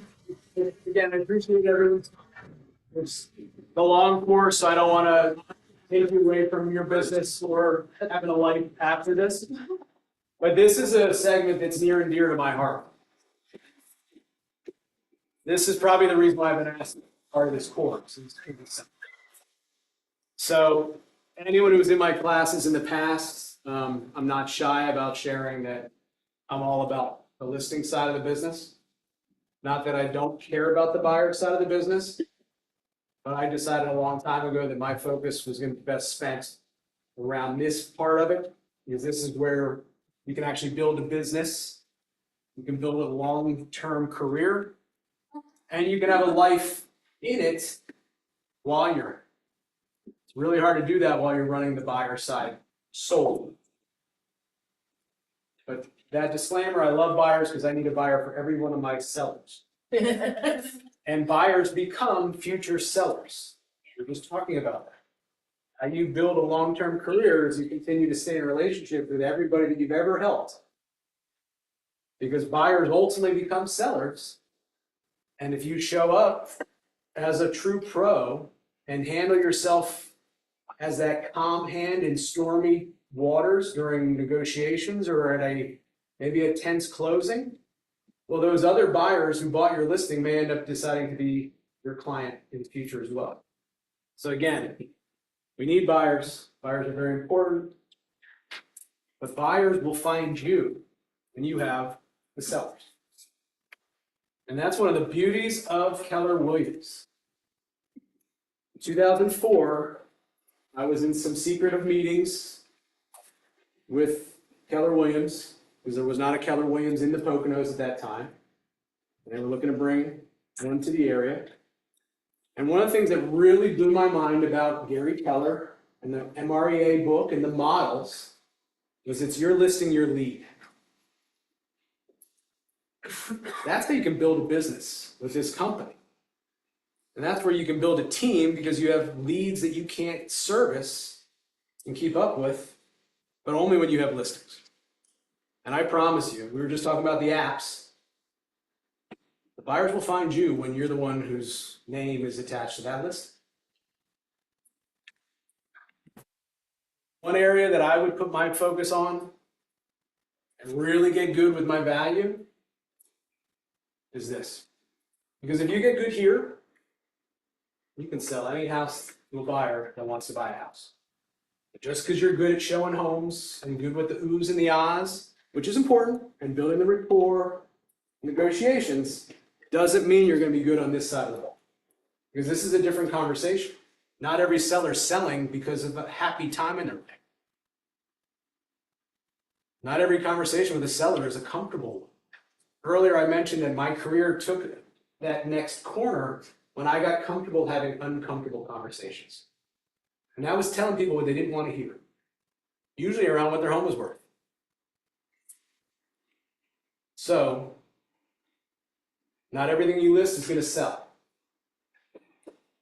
You better have a plan on how you're going to service that and show that value along the way. Or you might be better off not taking that listing if you can't deliver on what they expect. Or if you list it at their price when you know the market's not supporting that price, you've just signed on for 6 months of pain. You better deliver because Bob doesn't want to get that. So I'm just going to take a real quick. Who has, and those that are brave and want to raise their hand, you can. Those that don't want to, that's fine. But who has a real challenge mentally, drunk monkey, around the seller side of the business? Okay. Thank you for being honest. There's nothing wrong with that. It's normal. It's a different conversation, but ultimately, it's a conversation. A presentation is nothing more than a conversation using some data points, some visuals along the way. It's not this song and dance. It's a conversation around what is important to that particular client. And you need to know what's important to that client. How do you know? You ask. So if you have some challenges around this, don't be afraid. But I challenge you over this next 6 months to start not being afraid of it, but start to figure out what's going to be your plan around it. Because where it's going to get very challenging is for those agents that solely really just work the buyer side of the business. Unless you're willing to basically either get really good at being that buyer agent who can deliver their value proposition and why they're worth the compensation, because that buyer might have to decide you're worth it and pay you that compensation. So again, I'm going to challenge everybody to not shy away from listings and actually embrace them. But you got to get good at them, and it's going to be uncomfortable, and you're going to have a learning curve. But if it matters, if your career matters, if longevity in this industry matters, it's going to come through this.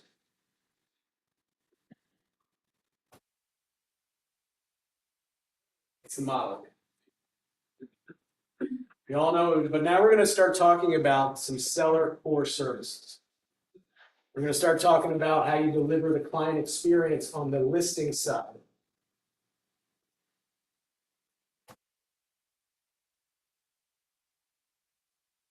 This is something that is, we talk about this all the time on our team. And these are things that we track data around, where our team ranks, how our team maybe outpaces the market. I think we all have to understand that every seller's needs, situation, goals are going to be different. So just to think you've got a cookie cutter approach and that every seller wants the most amount of money might not be the case. But nobody wants to give their home away right now. So what sellers typically want is they want to net the most amount of money. They want to make the most amount of money for their home because it is their largest investment. Sometimes this is the only chance they're going to have to actually get a sum of money. But they also want to sell it with a few amount of hassles, headaches. So this is where you can shine and show them what you're going to do to take off some of that weight off their shoulders. What are you going to do to help them in this process? I have a new empathy around this because 3 years ago, Amy and I moved. We were in our home for 18 years prior to that. Moving sucks. Just gonna leave it. I mean, so I have a new empathy when someone's kind of not sure or they're, it feels like they're dragging their feet. The whole idea of again, this is our shelter, our security. We're all, it's unnerving to have to thin things out, pack things up, have strangers parade through your home and then critique why they don't like your house. So have empathy. Remember that circle of trust. How are you going to handle the hassles so that they remember this is a pleasant experience? That you got your list price, but there was a lot of hassles along the way. They're going to remember the hassles, not that you got for the price. And they want to sell in the least amount of time. Because time and money are hand in hand. And I'm going to share with you, that is a big part of my listing presentation. Finding where the pain is in time and money. Does anybody have any questions around this, or is this pretty self-explanatory? Actually find the pain. What do you find especially helpful? Well, it starts with asking questions and listening to where the motivation may be. Starting off, why you're thinking of selling, or Robert, why am I here tonight? Where are you thinking of moving to? Are they looking to stay local? Or are they looking to relocate? If they're looking to relocate, hey, by the way, there's Keller Williams everywhere. Is there an opportunity to get a referral, connect them, show value? If they don't have to just go on Zillow and land on a listing agent for a property, you'll find them the best buyer agent with Keller Williams in that area they're looking to move to. So asking them, but then there's some series of questions that I ask, and our team's been trained on where, you know, I'm trying to find out from them, again, where they want to go, because I'm going to need to go back to that later, why they want to go there. So is it a job opportunity? Is it to be closer to an aging parent? Have their kids moved and are their grandkids now in South Carolina? Is their heart somewhere else? Or is it financial? Is it relationship? Because again, not every seller is calling you over because they're happy that they're getting divorced or that financially they're having a hard time. So again, empathy, confidentiality, these things matter.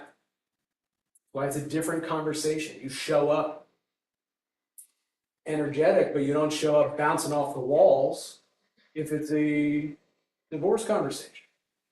If it's a health conversation. So, yeah, go ahead. I'm sorry. I like myself, I'm saying that I have to be very emphatic on timing, because I'm dealing with some seniors right now, and it's just taking a real long time to get this together. And I did that at 45. I'm not moving at 80. I mean, how it's just loaded, you know, what the expectation that they're gonna make this typically, you know. Well, sometimes it's finding out what's most important. And again, if somebody wants to do all these punch list things, and sometimes they need to be done to make the home sale. But sometimes in this market, you might not need to do all of that. If it's going to take them, everyone thinks they're going to get it done in 2 weeks. 3 months later, and oh, by the way, summer's over. To be with them in that timeframe. Well, it's touching base, following up. How can I connect you with somebody to help with packing, storage? I'm not paying for it, but I have people that I can connect them with. That's where you deliver value. That's where you don't have commission breath. And listen, I've been doing this for 23 years. I'm not going anywhere. I'm here to help. So whether it's now, down the road, I'm here. It's easier when you have a bigger business and you don't, not every sale is as critical. But I don't think we can force somebody to sell their home. And again, you need to understand and set the expectation so that they understand that they're going to have to move when they accept the buyer's offer. And no, you can't leave all this stuff behind. No, I'm sorry. Right. So we'll dig deeper into that, but yeah, no, these are real challenges on the listing side of the ball. Because again, life shows up and someone has to do something, well, they've got a motivating factor. But if they don't have a motivating factor, then you need to find somewhere where there's pain, usually around price or time, but you need to know why that new location matters, and is there a time frame where they need to get there? Because price and time are going to go hand in hand. If someone needs to sell within a certain amount of time, then we have to talk about pricing it maybe a little bit on the lower end of the range to show that we can ensure that in this market, we can get you that home under contract in 20 days, 30 days. Because people are getting weird at day 31. I don't know if anyone else has seen that. I got in a lot of doors. I had a guaranteed sale program that if I didn't sell their home in 87 days or less, I'd sell it for free. That got my foot in a lot of expired doors. Because the days on market was 8 months. And now people are 31 days on the market and I don't have 17 off. Market's telling us that maybe the price. So how do you know how to say it? So let's talk about that. People want And rest assured, Mr. and Mrs. Seller, more money I can put in your pocket, more money I'm bringing home to my family. I don't want to underprice you, but we need to make sure that we're priced where the market's going to ensure that we get to XYZ by that date you told me. And I also will ask, what's most important to you in a real estate agent, real estate company that you're going to choose to partner with? And you're going to hear honesty, straightforward, communication, marketing, or some people might just say it is the price, the bottom line. But that's how you're going to win or lose with that person. That answer they give you there is going to tell you how you're going to win or lose. So, oh, by the way, I haven't done the presentation yet. I haven't actually, I'm not going to go into, I'll teach the listing class again for those who all wanted to be mortgage bankers that day. But I haven't seen their home yet. I already in my mind know what it's worth pretty much, but I haven't taken a tour yet. I haven't told them what I think their home's worth yet, why they should hire me yet, or what I charge. But I need to know what I'm going to base my presentation or that conversation around. Price or time, typically. And how I'm going to show them our value is off around what they told me is most important to them. If it's communication, I'm going to be talking about our step-by-step communication process. If it's marketing, I'm going to really drill down on our marketing. If it's communication or marketing, that's easy. If it's net, well, then I'm going to talk about this is where I feel the most we can honestly get, but I don't think we can get higher. But there's a time and place for that, and there's steps in that process. But I want to know their motivating factors. I want to know how I can win or lose, because that's what I'm going to base my presentation to show them my value when it's time to do that on that appointment. So as your core services, so again, remember inside that sandwich, there's core services that we provide. And that's what we're going to talk about now. And there's really 4 core services, but within those 4, there could be a whole lot of steps. Bob, I'm sure you saw it, and those that haven't seen it, look it up. But with all these changes going on, NAR came out with the 179 things that real estate agents do. For those that, and it might be something also you're looking at and implementing into your presentation. Through NAR, those that follow Jeff Glover, he sent out the exact same one, just with his letterhead on it. But it's the 179 different ways that we're worth every penny that we charge as compensation. Because again, maybe people don't know how much we actually have to do. That doesn't mean, if you don't do all 179, don't promise that you do all 179. Where do we get it from? Yeah, maybe this is something that, maybe it's something that would just be circulated to everybody. And There's a then, link for it. there's a link on it. Yeah, there's a link on it. And then this is just something that our team gives to our clients, but this is just from what our transaction coordinator team does. We do these core services. And in addition, we'll do those other surprise and delights. We want to show them what we do, but we're going to talk about the listing presentation. I don't know about you, but they'll hire you and none of the services that you provide. So, how do you get hired? Well, it starts with lead gen. And right now it's going to require more lead gen than maybe you want to do. Get over it. Let's get over it. Because you need more at-bats. You need to be talking to more people to get more at-bats. And I'm a baseball fanatic, so maybe that helps me. I love the backs of baseball cards. And I love baseball because it's a failure sport. If you get out 7 out of 10 times, you're going to the Hall. You're a 300 hitter. So you fail 7 out of 10 times, you're the 1% greatest player that ever lived. You're not going to get every listing appointment you go on. So you need to factor in, you're going to lose some appointments. So if you go on one, I don't think you're going to have enough inventory to last. How do you win more? one more lead gen, get more at bats, and then you lose fewer appointments that you go on. So you need to increase your odds, your conversion rates, your hit ratio by losing fewer appointments when you're finally invited over. Mentally, when I'm doing my lead gen, because I don't love it either, but I made peace with it a long time ago because I love the end result. And I'll go through pain of rejection so I can get a chance to be on stage, which is sitting at someone's kitchen table, to present my value or team's value to see if I can help them. So when I'm making my lead gen calls, I know that more people are going to say no than they're going to say yes. So I'm calling for no's. Mentally, it's easier for me knowing that if I had a stretch of 10 straight no's, or now it seems to just be like no answers, can't even get people on the phone, that I know that the more no's I go through, the closer I am to that yes. But if I'm calling just looking for yeses, then every no hurts more. And that phone gets heavier every time you have to pick it up. Just a mental change, just a flipping the script in my head. So, first step, you got that appointment. Whether it's your mom letting you list her house, or whether it's an Expire, or whether it's a lead, or someone from your database, someone from your sphere. Don't take those appointments for granted. If they're your best friend, you have to go in there as realtor, not their best friend. You can be their best friend as soon as the appointment's over.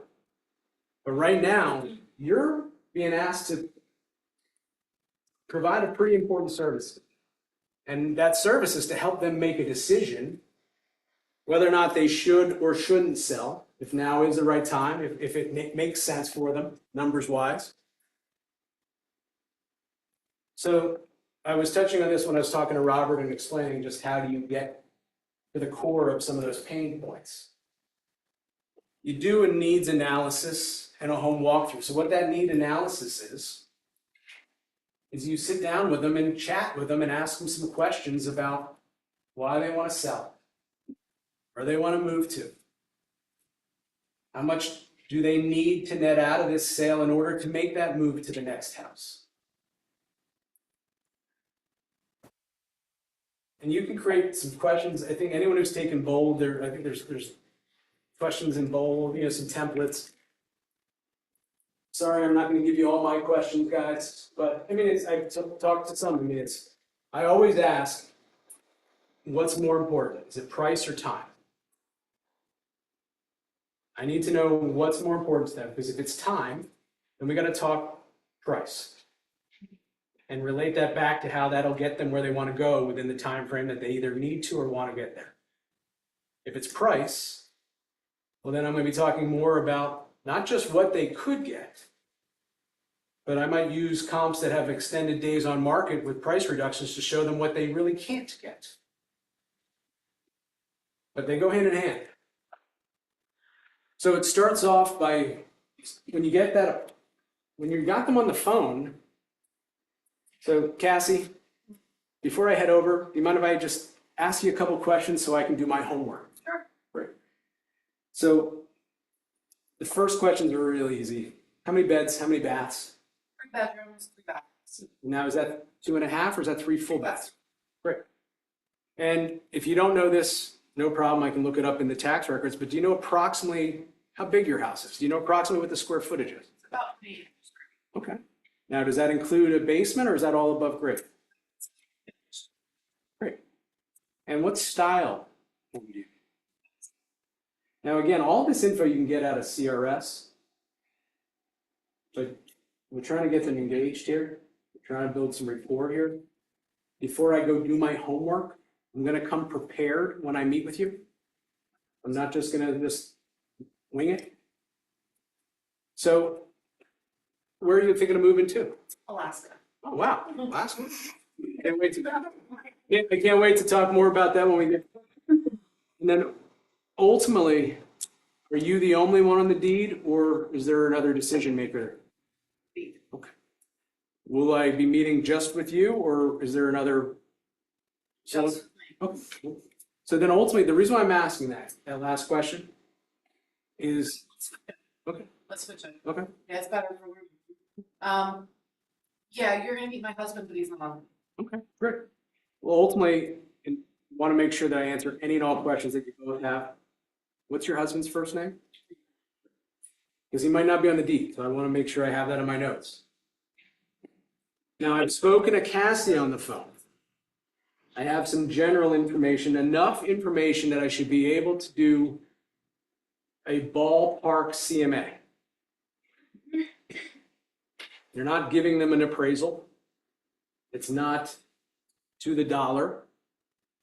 We're talking about the best we can find apples to apples comparisons. What are other buy levels like there? Other farmhouses? So I might ask if they know how much land they're on. Am I talking about a home? But if they tell me the address and I know they're in a community, I'm not going to ask that question. But if it's a farmhouse, I might say, oh, are you on an acre? Are you on 3 more acres? Someone says, oh, I'm on 20 acres. Okay, because then I got to find comps with acreage. But all that is just so I can go there prepared with enough market data to talk about relatively enough the range that 3-bed, 3-bath farmhouse should be worth. And then when you get there and you see that it's the Taj Mahal and your comps are not, well, then maybe you leave the comps in the car. Or sometimes you show up and you think it's bigger than it is. But within that range, there's going to be a high and a low. And usually the low has some deferred maintenance, lack of updates. And those higher end range homes have been upkept, have been updated. Because when I'm talking to that homeowner, I haven't seen their home yet. Am I going to be talking about the real high-end stuff because they've done some high-end finishes? Or am I going to try to make them understand that as much as they would love to get that top market number, those homes had X, Y, and Z. But they're not going to necessarily agree with my price anyway, so that's why it's ballpark. You had your hand up? I was asking, I know you asked for footage, but I look on the tax information as well. Mhm. And I asked them, have they done any expansion, finish these decent? Yeah. Because it might not be on, get to the house, it's 1,500 square feet. And it's far from that. Yeah. So now you leave the comps on you. Yeah. And that's where I would ask, does that Sure. include a basement or not? Because sometimes tax records say one thing and you get there and something different. Yeah. And I'm so glad that you brought it up on how much land you have, because that may be on 3 or 4 different parts. Mhm. So you're not actually going to the CRF clicking, hey, do they own all around me? So I'm coming to a house for 2 acres, but really they have 4. Right? Yeah, I mean, again, the more we can know up front, the more prepared we are, so we sound educated, confident, and that we feel confident. Because if you go in there unsure, or if you're not confident, you're not going to present yourself as well as you would if you felt confident. Knowing that within that, it goes back to the conversation. Is it their motivating factor? Why do they want to, or I love when they need to sell. I want sellers who need to sell. Because then I'm going to talk about the nuance of timing. I'm going to be talking about those things to make sure that they understand why we need to do certain things. Or the important of even the time of year, where I know you wanted to do these extra repairs or updates, but the time of year we're in right now, especially if it's a home that really is going to be somebody who's looking at it to get in for school, because it's going to be mid-July before we know it, which is really when you got to be under contract if you're going to close before the start of school. So. Going back to what you said to Robert, with like a lot of questions, not only to learn about the home and their motivation, but what type of person they are. Mhm. Because I mean, if you go to a disc, I'm a huge fan of the disc, but I just want to listen to a really high key personality. I know I'm gonna get straight to the point. This is what it is. Get it done and get out the door. So asking a lot of questions helps. I mean, and that's important. I mentioned earlier, I'm interviewing them just as much as they're interviewing me. Because I'm trying to suss out, for one, can I even help you? Do I want to help you? Because for me, I'm not just looking at it from me. Are they going to work well with the rest of my team? Am I just setting up my team members to just have a train wreck of a transaction? Now, sometimes we don't realize that until we've been in business with people, because some people interview well. But ultimately, the person, now there's a method to my madness, and I'm gonna share some of this because there is a case study. And I'm in this case study for my approach. And this is what I was trained through Floyd Wickman and taking his Sweat Hogs course. I still do the same basic presentation that I was taught 2 weeks into my career in 2001. And it's a step-by-step listing presentation, because while you're doing this, you're selling to both the right and left side of the brain, the analytical mind and the emotional mind. You need to understand people's personalities. And this goes back to mirror and match. If somebody's a high D and you're kind of timid, then you're gonna match a little bit of that person's energy. We don't want to be butting heads with them. And it's not puffing up your chest to see who's the bigger ego, but you gotta step up your approach, maybe your rate of speech, maybe talk a little bit bolder. And if they're a little bit more timid, or if they're older, maybe you want to slow things down. Take the pulse. Because again, you're selling to both that and, because usually, the reason why I asked if your husband was going to be there, in a partnership, opposites attract. I shared this in previous classes I've taught. One spouse or one partner is going to be more analytical. They're usually the engineer type, the mechanical type. They're the ones who might do the budgeting for the family. So they want to know that you have a system in place. You talk about steps, your step-by-step process, my marketing plan. Not that I do a bunch of stuff. I have a plan. I'm systematic. But in that conversation, which is the presentation, we're using some emotional words. We're using fear of loss. We're making sure that person, and we don't know if it's the male or the female who's the analytical versus the emotional. They want to know that your plan is going to help ease some of their stress. That it's going to be okay, that the rug's not going to be pulled out from underneath them. They're the ones who are trying to figure out juggling all this. I've got kids, I've got this, I got work, I've got pets. Your plan and your process, but how you speak to somebody, you have to know how to talk to both sides of the brain. And the person who's asking questions in any conversation is the one who's in control and kind of leading that conversation. So you start off by asking questions to get a better sense of their motivation, but you're also maintaining control, because if not, then as soon as you open the door, they want to take you around the house, they want to know what it's worth, and you don't even know why you're there. And unless you told them exactly what they want to hear, why it's worth, thank you, next agent's coming in an hour. So slow things down. I've never been someone who was, and this is not to knock the bold listing presentation, but I was not somebody who was going to get in and out of there in 20 minutes. Too big of a decision that these people are going to be making here tonight.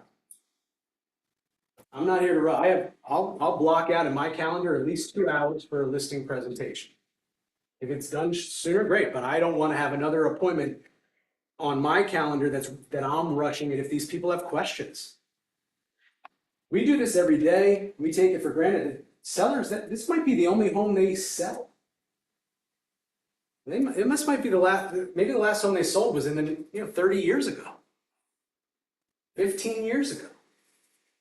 So when you start off by taking their pulse and doing a needs analysis, you're showing that you care about what's important to them. You're showing empathy. You're building trust. You're listening to where then, again, you're finding where that problem that they have, that you're the solution to with your marketing or your team. Then you ask them to take you on a tour of the house. So I'm going to share a little bit here how I get control up front. And this is all taught from one of my first real estate mentors, Floyd Wickman, like I mentioned. And when you ring the bell, first off, show up on time. So if your appointment's at 3, show up at 3. Don't show up at 2:45. Don't show up at 3. Or if you're running late or hit traffic, reach out to them. Let them know that you're on your way, but you hit some traffic. Because if you show up at 3:02 and that person is a prompt person, you've already lost credibility, even though, well, I'm only 2 minutes. I mean, in the States, it took 17 minutes. Sometimes, hey, I'm at the gate, but I'm 3 cars back. I'll be there in about 10 minutes. You never lose ground that way. So show up on time. You ring the bell. Smile. You smile. You pay him a compliment. Mr. and Mrs. Seller, before we get started, I'd like to just explain to you how I like to work. I'm not here just to try to list your house.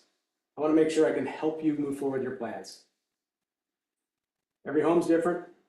Every seller's goals are different. So before I just go about a cookie cutter approach, I'd like to just start off by just sitting and chatting with you. And then after we talk for a few minutes, then if you wouldn't mind giving me a tour of your home so I can take notes on those features of your home. And then we'll sit back down and I'll talk to you about our plan, our strategy. I'm going to introduce the team to you. You don't have a team, well, you can't introduce the team, but if you have a team, this is where you introduce your value proposition. And then we're going to talk about the marketing. And we're going to talk about the market. So I promise you, before I leave here tonight, I will give you an honest evaluation of what I feel your home is worth in today's market. But before we do that, I want to make sure I understand what's important to you. So do you mind if we just sit down at the kitchen table? It took a minute and a half. I do that standing in the foyer of their house. Thank them for letting me in. Listen, I talk to a lot of people who aren't as nice as you were. Most people don't invite me over, so thank you for being nice to me. Thank you for letting me stay in touch with you over these years or these last 2 months. I'm not telling them that I think they've got, maybe I'm not blowing them away with compliments on the house yet, because every time you do that, they hear cha-ching, cha-ching, cha-ching. But I'm thanking them for letting me come over. I'm setting the stage of what we're going to do here tonight, which is basically this. Yes? You, when you tour the house, there's like 2 schools of thought, Bolt way and then other people's way. Bolt says go through by yourself, don't let the seller go. I go with them. You go with them. And the reason why is this continues to allow me to build rapport. For that nervous seller, I'm not some stranger just walking through their home. But also if I see something that maybe could use a little attention, I can point it out. Sometimes the best way of pointing that out is just standing there for a minute and taking some notes on it, not really saying much. And then they're like, should I paint that?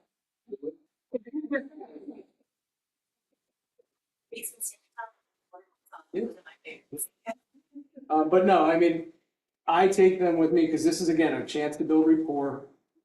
If they have a young child with them or kids, hey, do you want to show me your room? Yeah.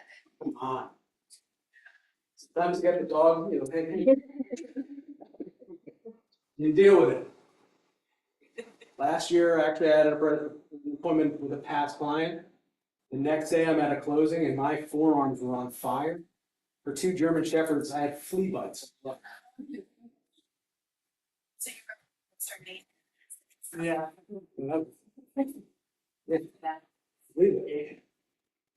So yeah, sometimes you don't want the dogs all up on you, but.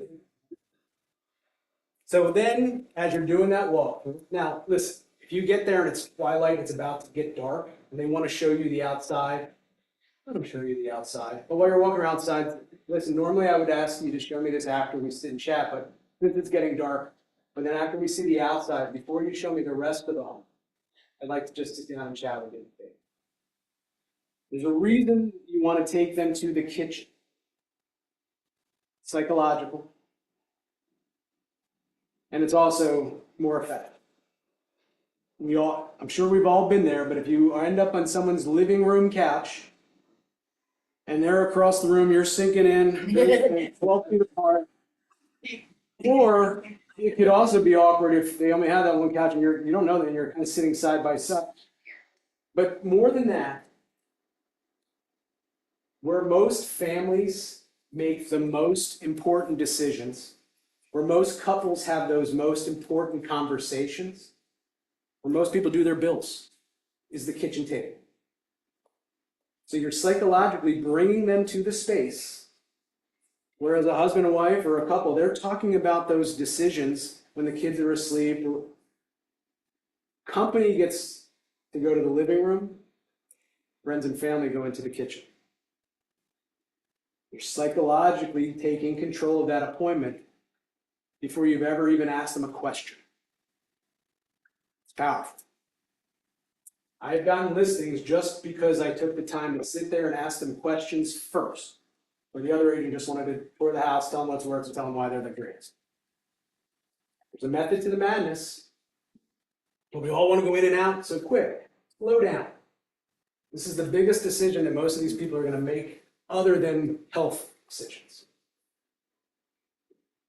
So then after you do that walkthrough, now's the chance for you to sit back down at the kitchen table. And this is where you tell them a little bit about who you are without just spewing all over them. So if you have a team, this is where you introduce your team. And if your team is the office, why not have some things talking about what the office provides? You use a virtual transaction coordination. That's part of your team. You talk about that. You introduce those team members. And hey, good news is you're not just getting one agent when you have a team. You're getting us for the price of one. So this is where a pre-listing package could also help do some of that heavy lifting for you. A little bit of a brag. And you should, if you have some credentials, you should list some credentials. And maybe have a page of just some accomplishments. If you have some testimonials, this would be a good spot to put them in.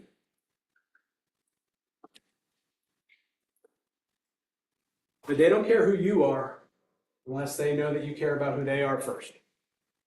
If they don't feel that you're the one who's going to help them get the most money for their home, handle the hassles, and sell it in the least amount of time, it's irrelevant what you think.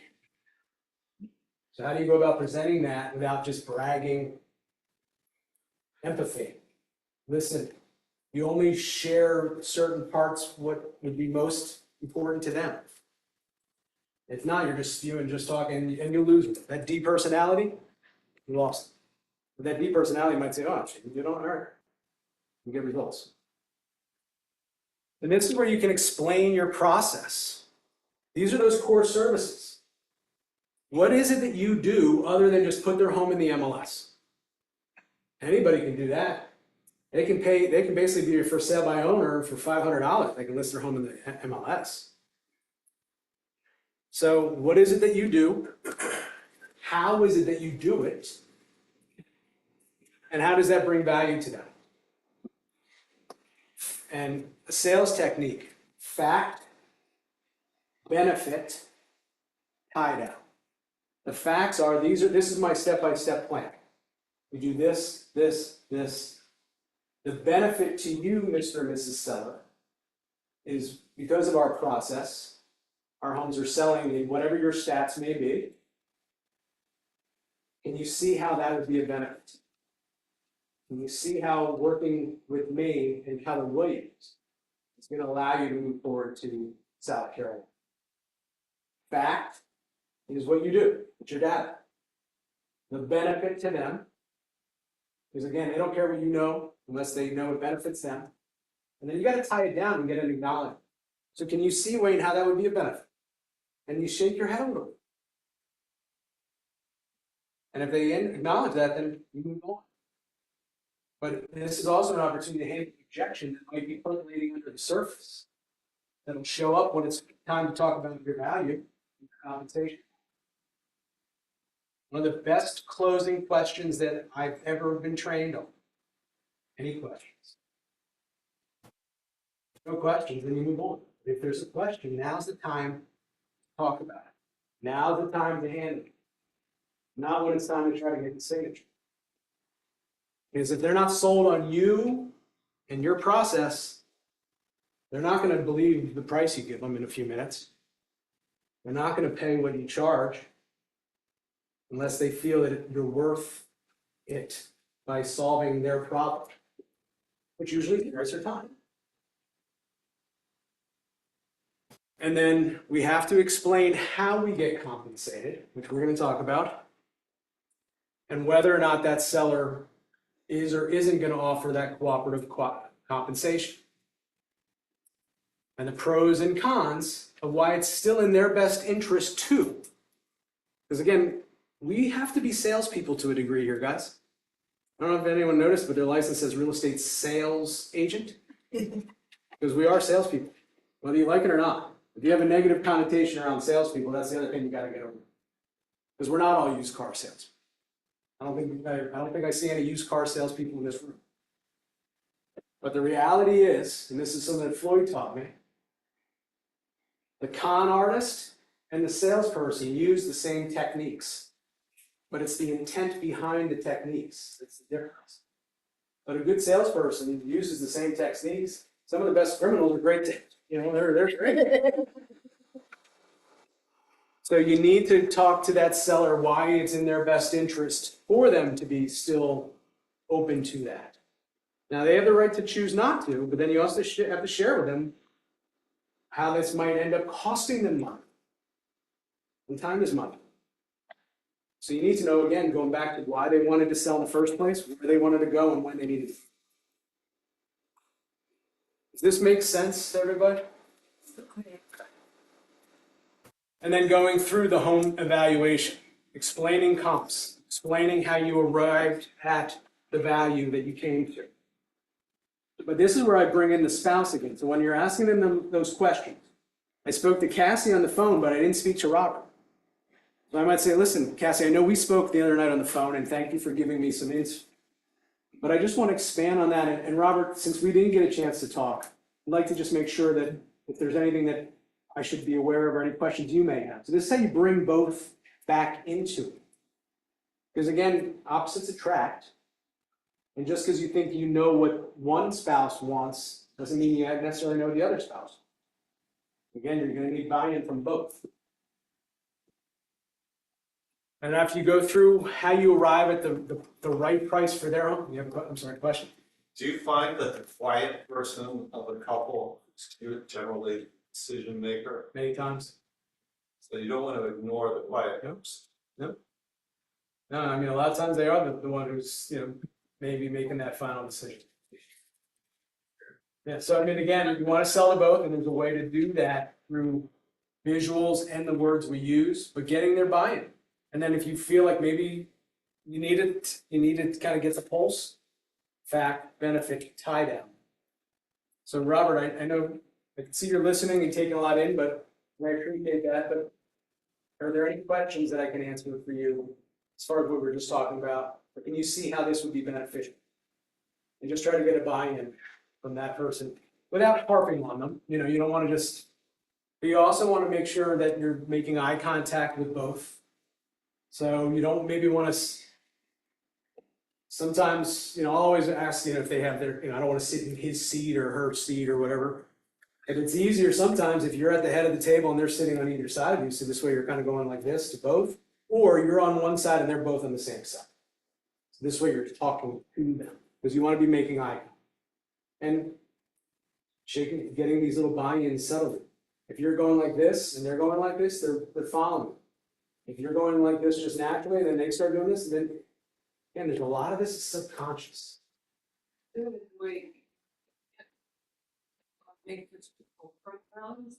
Getting the quieter one to engage as well.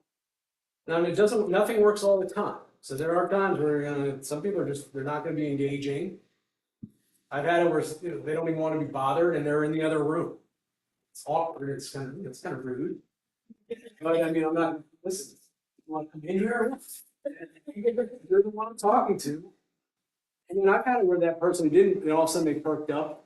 You can kind of hear it, and all of a sudden the TV lowers a little bit. And sometimes you get a conversation. And others, it's they either don't want to be bothered or hey, just don't tell me to show up. And then obviously you have to break down and show them their proceeds, their net. I mentioned earlier, we're salespeople. I talk proceeds. I use words like your seller's proceeds, not your seller's closing costs. Let's talk about your proceeds. Let's talk about your bottom line instead of necessarily the cost. there's a negative connotation around costs where proceeds.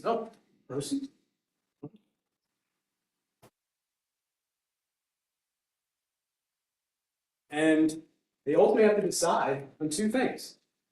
Whether or not it makes sense for them to sell at all, and are you the one that can help them? And at the same time, you're deciding, can I help you? Do I want to help you? Are you somebody that's just going to be very argumentative and very demanding, and in the end, take us away from helping 3 other families trying to help you? Another retail right now, is, are you really an agent that works in the area of the homes? Oh, that's good. Shame on the agents that are trying to provide. Listen, in the market we were in, everybody was a superstar. Now, you got to earn it. And by earning it, I mean servicing. If you want to take a listing that's an hour away, then you better be willing to drive an hour to service that list. You know, that's a challenge sometimes for me in the valley, and if it's further than I honestly can or want to, I'm better off getting the referral. Being willing to do it, 'cause a lot of it- Well, again, that's and I understand right now it's challenging, so there might be a little bit of scarcity mindset, and we deal with appeal. At the end of the day, can you provide the service? And are you going to be so stretched thin that trying to help somebody way over here, you could actually probably help too low. So, but everyone needs to understand their parameters, and I think if you don't understand that market wants, you shouldn't be selling in that market because you're not a fiduciary. I don't know the Philadelphia market. I wouldn't want to try to navigate that. To learn the Valley market, I'm studying stats week over week, month over month, so I can speak eloquently about what's going on in Freeman. And I'm in Freeman. So, but that's a commitment that I have to make to stay on top of the market, because I'm competing in the market there where I don't have maybe the name recognition or just track record to sell. I need to be on my chops, the skills, and the market. And be part of the knowledge. Oh, yes. Yes. Yes. Yeah, for sure. And then guide them through the paperwork, the next steps. If I have a chance to sit there with somebody and do the paperwork in person, I would prefer that, honestly. I know that's old school, but I can answer questions. I can make sure they understand what they're signing and not just assume that they read what they clicked on Dotloop. Yeah, I don't think that's old school at all. I think that's the right way. Like. No, I don't have to say press hard, cheap carbon. I now, give them. But again, that's just me. But if somebody is a techie and if someone's a high D and listen, I'm not going to sit there and say, listen, we're going to spend time on paperwork if I'm going to lose it. But if they're an older couple, I think they're going to appreciate that you slow down. And again, this is an opportunity every step to show your value, to show you why you're different than maybe the other agent who's been trying to get their listing. These things matter. We're in a game of inches right now. And the details matter. So this is a process that you're going to figure out on your own. Some of you already have a process, but start off by finding out their motivating factors by asking them questions. And then, what are you going to do to market their property?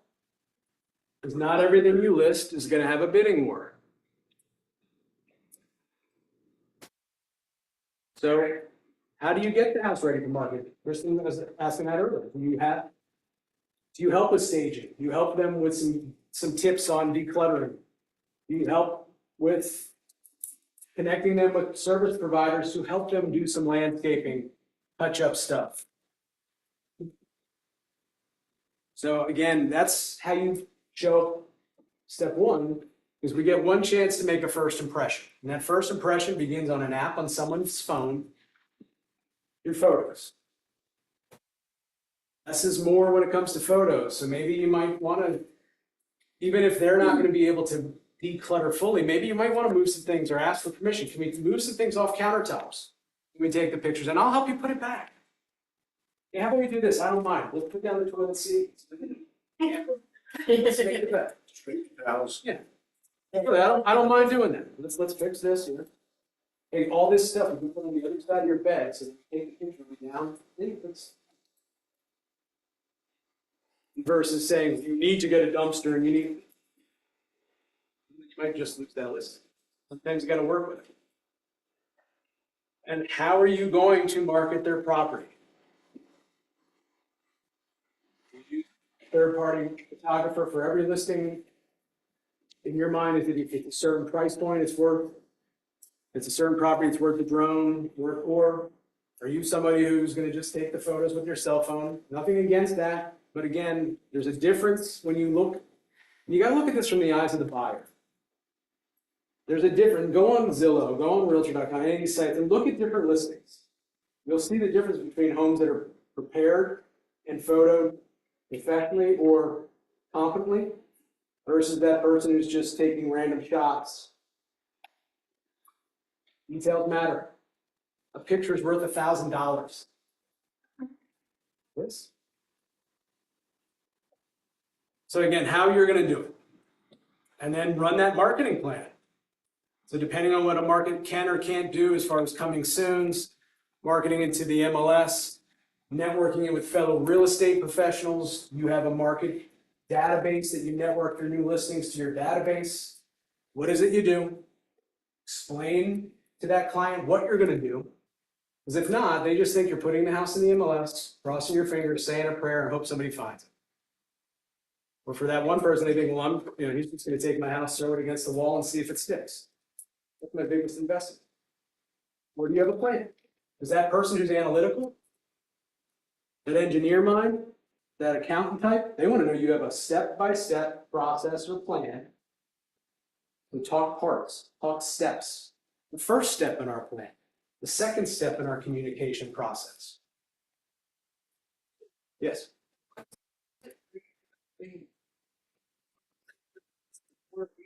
That would depend on what your plan would be. Some agents do personal websites for the property. Others just direct you to their website, the company website.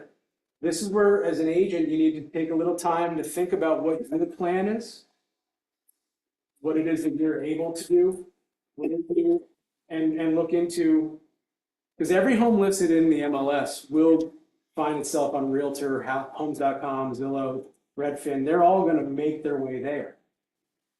But is it going to just show up like it's auto-fed, or is it going to stand out a little bit because you might have a platform on that site? And there's different packages. But ultimately, if you're not going to, or if you can't, that's fine. But what are you going to do to network it to the other Keller Williams agents in the office? If you're a newer agent in the coaching program, how are you going to network this? We do the office community tours. Talk about that stuff. How you're educated and up to speed on what their development offers as far as amenities. How you're going to sell not just the home, but the lifestyle of that community. And then negotiating the contract. Finding you the buyer, Mr. and Mrs. Seller, that's the tip of the iceberg. It's getting you to closing that matters. And that's where all the BS happens too. But ultimately, how are you going to negotiate for them? You're their fiduciary, so you're supposed to be negotiating them the highest possible price with the best possible terms in a market that not everything is what it used to be. Buyers want inspections now. Buyers are not just willing to let you do whatever you want to do any longer, Mr. and Mrs. Seller. No, you can't necessarily live here rent-free for 2 months anymore. And are they clear on what their net is? Are you clear on everything that they may owe? Have you asked those uncomfortable questions about past due taxes, liens, second mortgages, third mortgages? They'll show up eventually. Oh, by the way, and they could derail your closing.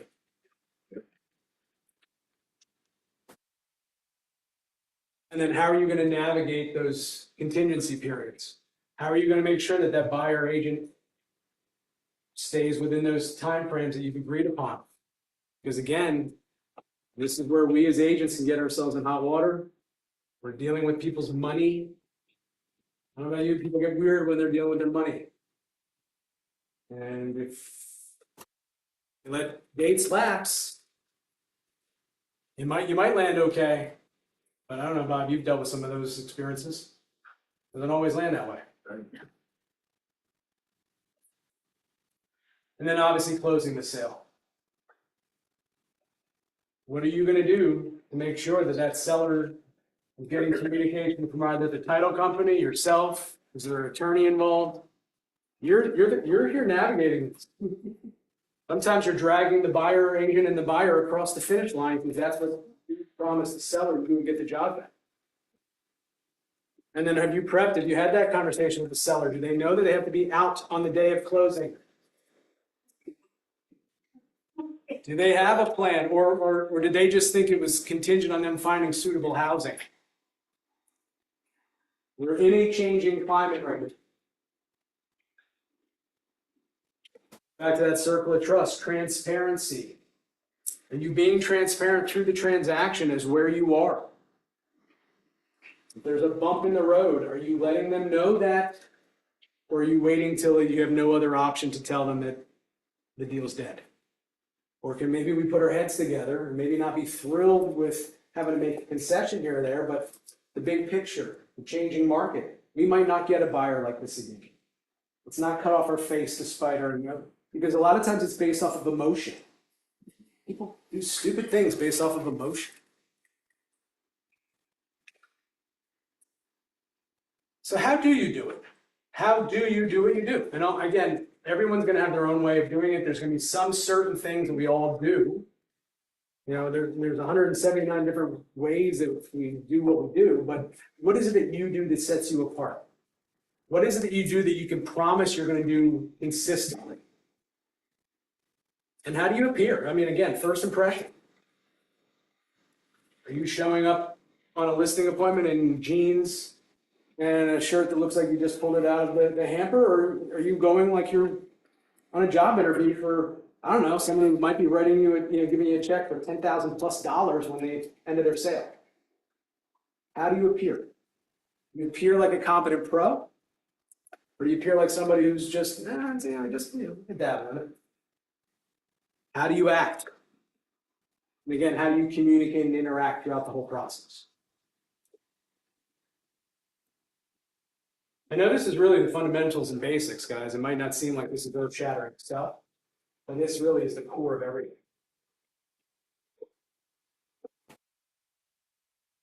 Then, how do you get the 3 R's? How do you get raving 5-star reviews?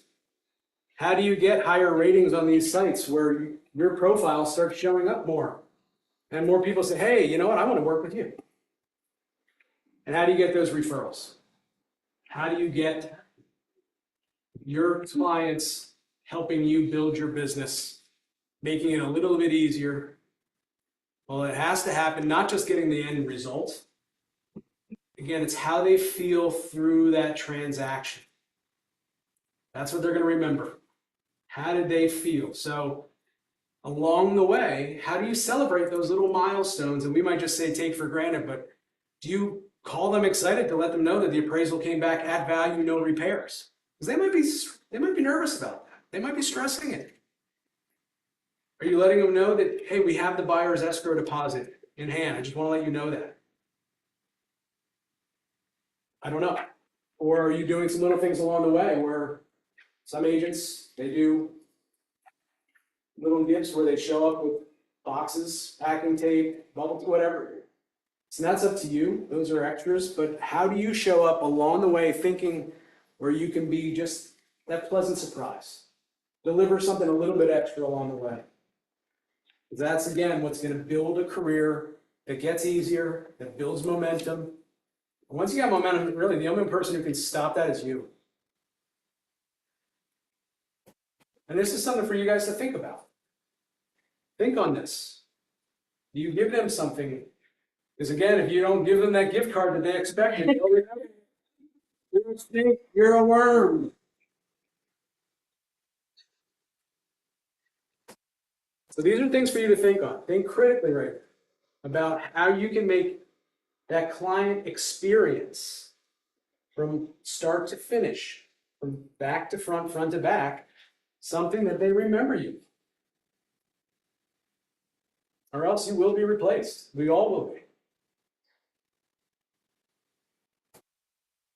So there's different ways that you can do this. And again, we're in some changing climate, obviously. I'm not going to tell you to do anything until we hear from what KW and the brokerage and everything else wants us to do. But there are different types of services that we can provide and how we charge for them. And agents who have different menus of services do better in the long run because they give people different options. At this, you want all these things, you want the drone, you want the Matterport, you want the video tour, you want all this, no problem, but that plan is this price. Oh, you don't want to pay this price. Well, which one of these things would you like us to remove? The drone, Matterport, the video? Those might be the one that finds you the buyer. But if they don't, everything's negotiable. If you have a menu of services, then maybe from a business standpoint, from a profit standpoint, you deliver some of that extra expense in relation to what you're getting back. So bundling is when this is kind of what our team does. We've bundled all of our services in-house, where we don't outsource to third-party vendors, so we're not passing on an additional charge. And that was a decision that we made. So we brought in-house full-time transaction coordination. We have a full-time marketing director, photographer, because this was just something that we felt, again, helped separate us from that extra, hey, my commission is this plus this. But you can also unbundle it. You can say, listen, my commission to sell your home or my compensation to sell your home and market your home is this. But I work with a third-party transaction coordination team, or I use a third-party photographer. You want to pass that on to the client. You have to explain that. You have to show why it's in their best interest for them to be open to that. But that's what's unbundling, is that you're not taking on all the expense and just charging one fee. There's some different fees along the way, and maybe you have an a la carte type of approach, where again, the client at this fee structure gets X, Y, and Z. At this fee structure, you get ABC plus X, Y, and Z. It's up to you. But ultimately, this is how we're going to have to start looking at things in a changing climate, where the consumer has the ability, they always had, but now more than ever, have the ability to choose what compensation they're open to. And if you just have one shoe size fits all, you may lose some listings to an agent who might be more flexible, might have different options available. Food for thought. Just look at it how, I'm not telling you one way is better than the other. We had to make a decision a couple of years ago, and we chose the bundling approach. Does anybody have any questions or uncertainty on what I'm talking about here? You're gonna see on this approach, you're gonna see as we get into the forms the first week in July, that there are a lot of options that we have to put out there, including hourly rate. We work like hourly rate. We already work for like $1 an hour. Yeah. Retainer. And there's a lot of different ways that we're gonna see, and it's gotta be explained to them. So then you as an agent. Then you make the decision. Okay. Yeah. You still say you got it. Yeah, sure. As an agent doesn't mean that you have to, and listen, correct me if I'm wrong. We as an industry and as an office and we don't set standard, but we have the right to say, listen, I'm not gonna work for that. Again, I've thanked people for their time before I've even seen the rest of the house, because all they were harping is, I'm not paying, I'm not gonna, listen, thank you for your time. I don't think we're gonna be able to help each other. So instead of me teaching a song and dance, there was one day, this one gentleman was so obnoxious, this is kind of argumentative. And this was a stretch where I hadn't had a day off, and it just needed a haircut. And this guy was so obnoxious. And in 15 minutes, I was just like, I'm going to get a haircut. I didn't want to help him. And so you have the right to know what your value is. But if you don't know what your value is, they will determine and dictate what they feel you're worth.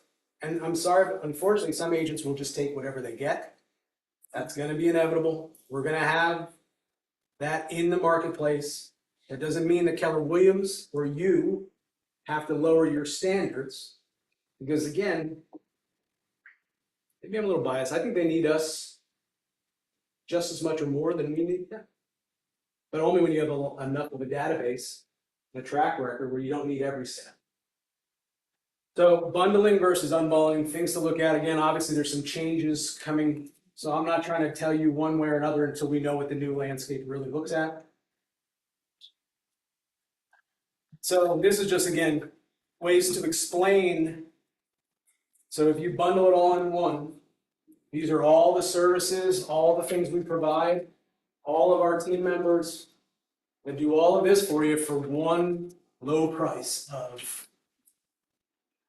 Or you can say, well, if you bring the buyer, then the total commission's X. I have one right now where it's past clients, dear friends. I sold them the home in 2012. They own Sarah Street Grill, and through people that they know who they know, somebody approached them to buy the house. I'm processing it as you talked about. I'm listing it as a seller's agent, and I'm getting 3%. But I'm not representing the buyer, even though, you know, buyers are using Keystone and stuff. But ultimately, my client, my dear friend, found the buyer. They feel like they're getting service from me. I still get a listing and not get my heart broken that they're going to sell it privately. And I'm also not gouging them to the point where they feel like, well, he really just cares about us for the commission. Or if I bring the buyer. So we do have, our team does have a structure where it's a variable rate, where if the team generates the buyer, then there's a little lower commission, not big, but a little lower where, again, I can do that as a team, but I don't demotivate my team member. They still get the same as any other agent would. I take less on my end to make it a win-win. And then again, if somebody else brings the buyer, which is how we normally practice real estate, commission is split. For us, we decided it was 50-50, but it remained. So again, these are different ways to think about this, to have different menus of services. So a consumer feels like there's some options, but you as an agent should be able to say, well, these are the 3 options that I provide, or these are the 2 options I provide, or these are the 10 options. And this has happened to me, you do that, and then you get pushback, well, isn't that part of your commission? Isn't that part of what you should be doing anyway? Why am I paying you for a transaction coordinator? Isn't that your job? We get that a lot. Actually, I had one past client, made fences, they just sold their other house from me earlier this year. But he actually, well, he was a UPS driver down, everyone knows Christy. And he mentioned to a listing that I had on Thomas Street, high end one, this is before the COVID boom. And just to make sure that, you know, I wasn't charging him that same transaction coordination fee that I charged them. And then he questioned me on it, so it was just like, all right. So again, I'm not telling you not to, but these are part of what made us decide that the value that we wanted to provide, even though I don't have the same bottom line that I would be if I charged the additional, it was what we decided. But again, everything's negotiable. So you don't have to offer any of these things unless you feel that you can provide them. But you have to be able to explain how you're going to deliver on these and how it's in their best interest to choose one of these options. Does anybody have any questions?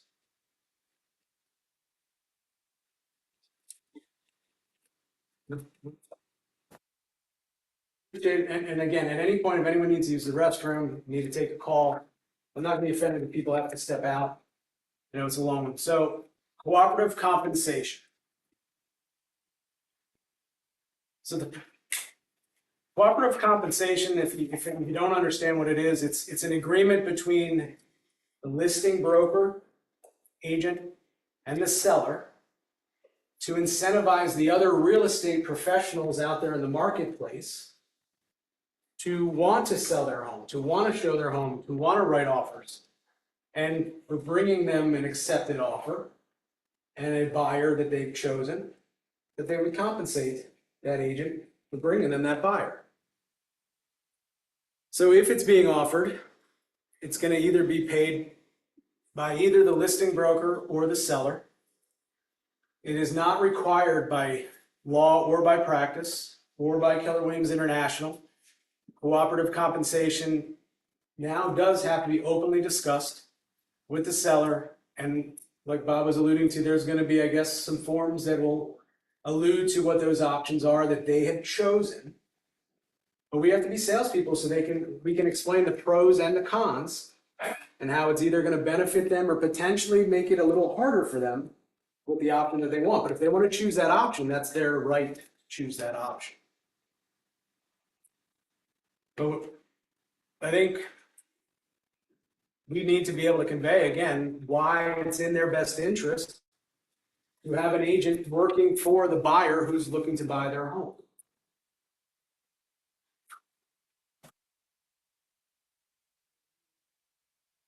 I have, and I know others here, many have, we can sell our own listings. I always prefer it when it is another agent. I'm always leery, I guess, maybe for perception or looks, where even if it's in a bidding war situation, I prefer when a co-broking agent gets that winning bid versus one of our own team members, even though I have very disappointed, frustrated team members sometimes. But the perception of fairness means more to me than making a couple extra bucks. But also this way, if a sale does go awry, it's not my team member or not our buyer that flamed out. So you guys have this, I can go into detail on this, but basically I just be reading these, but again, there's reasons why it is in the seller's best interest to have a buyer represented by an agent. And that's why people don't sell their homes by themselves. Or we'd see more for sale by others. And maybe this is where we talk about those 179 different things that a real estate agent does. There's maybe half of them, a quarter of them. But having that professional on the other end, make sure that that buyer doesn't go rogue. You know, I don't know. I mean, I hope everything on Queen Street goes the way it should, but I'm not representing the buyer. But I have to still make sure that that buyer stays moving in the right direction. So it's not that it's just like, all right, you're on your own, but it's going to be more work for less for me. I know that. So there's pros and cons. Look through this at your leisure. I don't want to, I'd rather you maybe get out of here 10 minutes earlier than read through 13 lines of this stuff. But cooperative compensation, we need those other agents out there. And I've always taken this to heart that I want the other agents to want to work with us. I want those agents to want to sell my listings. I don't want to be that person that they roll their eyes if they have to show our listings. I need buyer agents.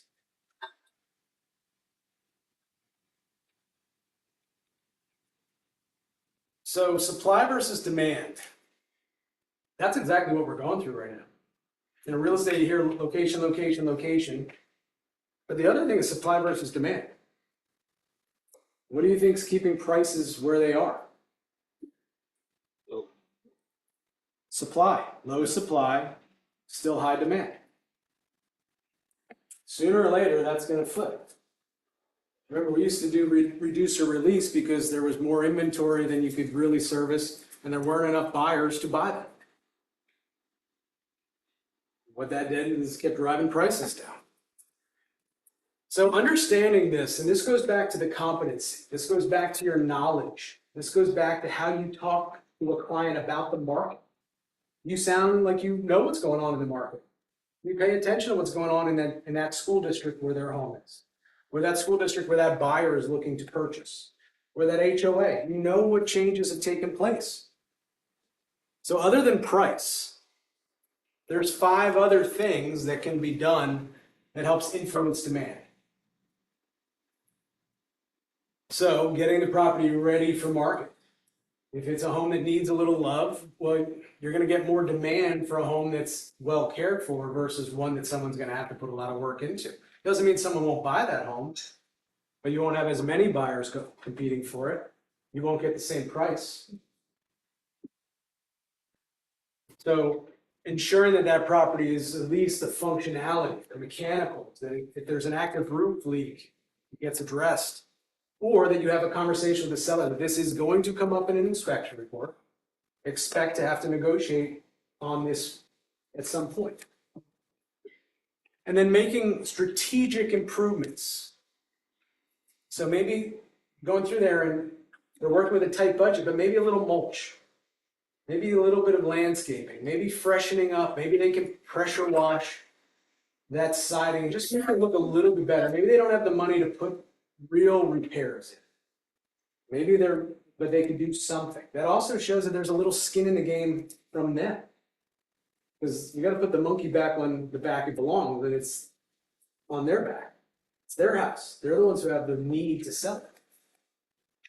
And then we have to present that home out there to the marketplace in a way that you're going to get the most buyer eyes on it. The more people you can get interested in the home, well, the better odds you are going to find the one buyer you need. And then leveraging the MLS system, figuring out how you network this to your fellow agents.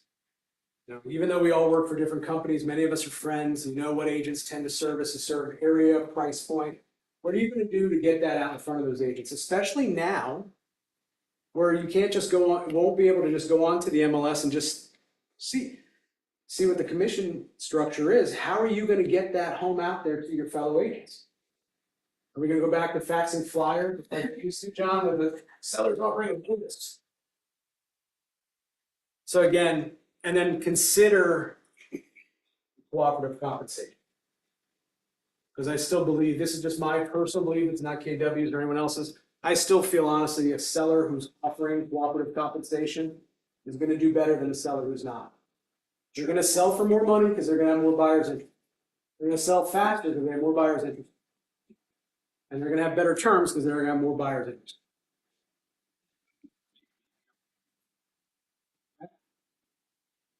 So again, supply versus demand is a huge part of our market right now. And that's what's keeping prices where they are in spite of where rates are.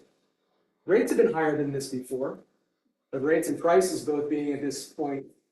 And all it's going to take, and we don't know what that magic number is, but eventually when rates have come down, maybe it's when it's 5.8 and finally there's no longer a 6 attached to it or a 7. And that'll get people feeling comfortable enough where now they can list their house because now they can buy a new one.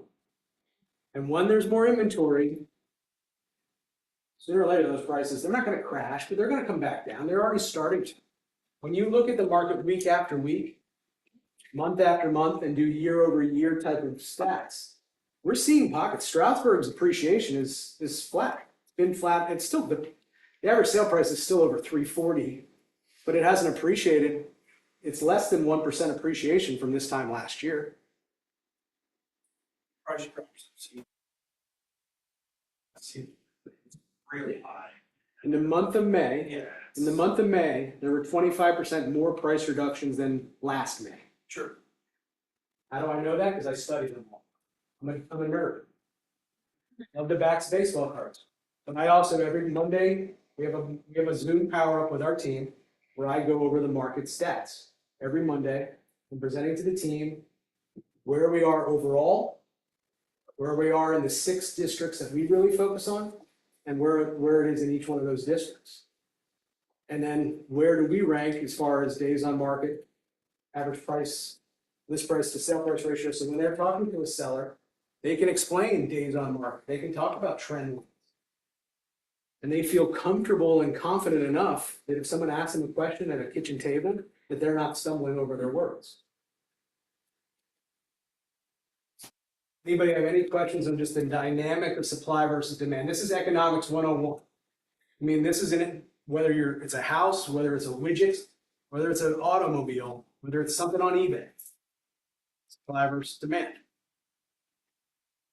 The more demand, limited supply, people will pay more for it. And then different options around the compensations. We're gonna go into this, but obviously, look, we'll get real definitive things from PAR in the next month, I guess. We'll know much more. Next few weeks. But there are three fundamental choices that every seller is gonna be able to make. And by the way, they've already had this ability to say, well, I'm not willing to pay more than 4%. Fine, this is the rule, this for 4%. They already had that ability. But they have to authorize that there's gonna be cooperative compensation. Or they're gonna have to say that they don't authorize it, but they would consider it if it was presented to them. Or they're not gonna consider it, they're not willing to do it, and they're willing to roll the dice and see where the chips may fall. So when you're discussing with the seller their choices, we can't and we shouldn't say that it must be offered because people have to have the option not to.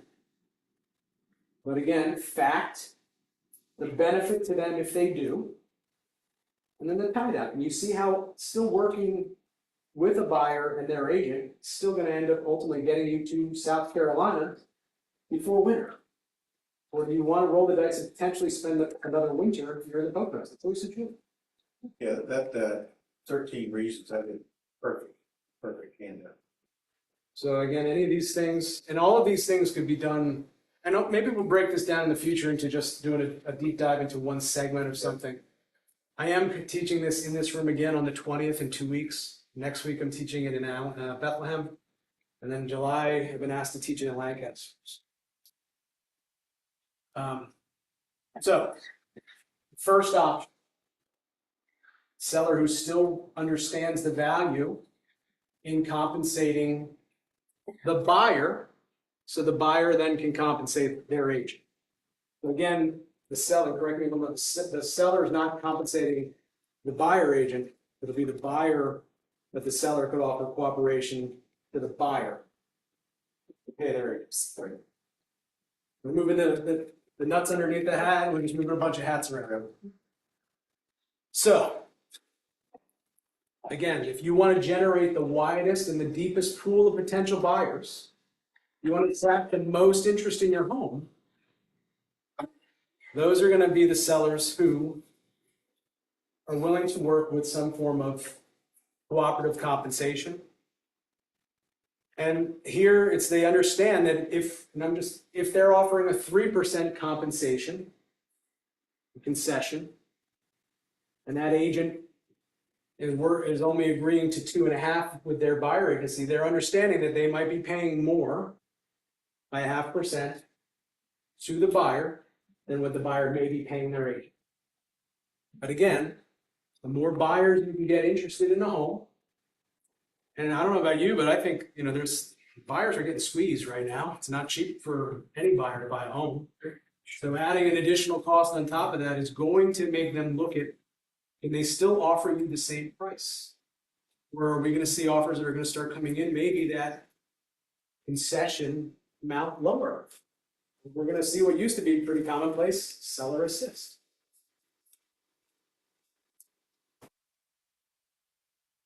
And what they're saying here is it's estimated right now that as much as 40% of the buyer market could be challenged to purchase a home if they had to cover the compensation on their own to their agent. Debt to income ratios. People are working on really fine numbers right now. So talk to your lenders who you trust. That debt to income ratio lenders are looking for, they don't want to see that more than 40% of your total monthly income is going to all of your expenses. On average right now, it's that first-time home buyers are averaging close to 36% of their monthly income is going to housing alone. So debt to income ratios, if they have to add another cost, that could throw some buyers out of the market completely, or maybe that 1/5, that 250 buyer has to look at 225, 220, 200. And go back to the slide before, supply versus demand. Do we find more options when we look at lower price points? Is it more competitive? Yes. So how do you know how to convey your value as the professional, the agent? Because again, we've already, if we follow a process, we're having this conversation with the seller after they've already agreed that we're the agent that they feel can help them, that our marketing strategy and plan is the one that they feel excited about. We've already kind of come to an agreement on where the market range and value is for their home. Now we're talking about their net and why it's still in their best interest to still work with competitive compensation. But we're not talking about this until they're sold on us, until we know we can help them. Because if you talk about this before you've shown your worth, well, then where's the cheapest option? Oh, the option that I don't pay anybody? So again, there's a step-by-step process that if you follow, you maintain control on an appointment.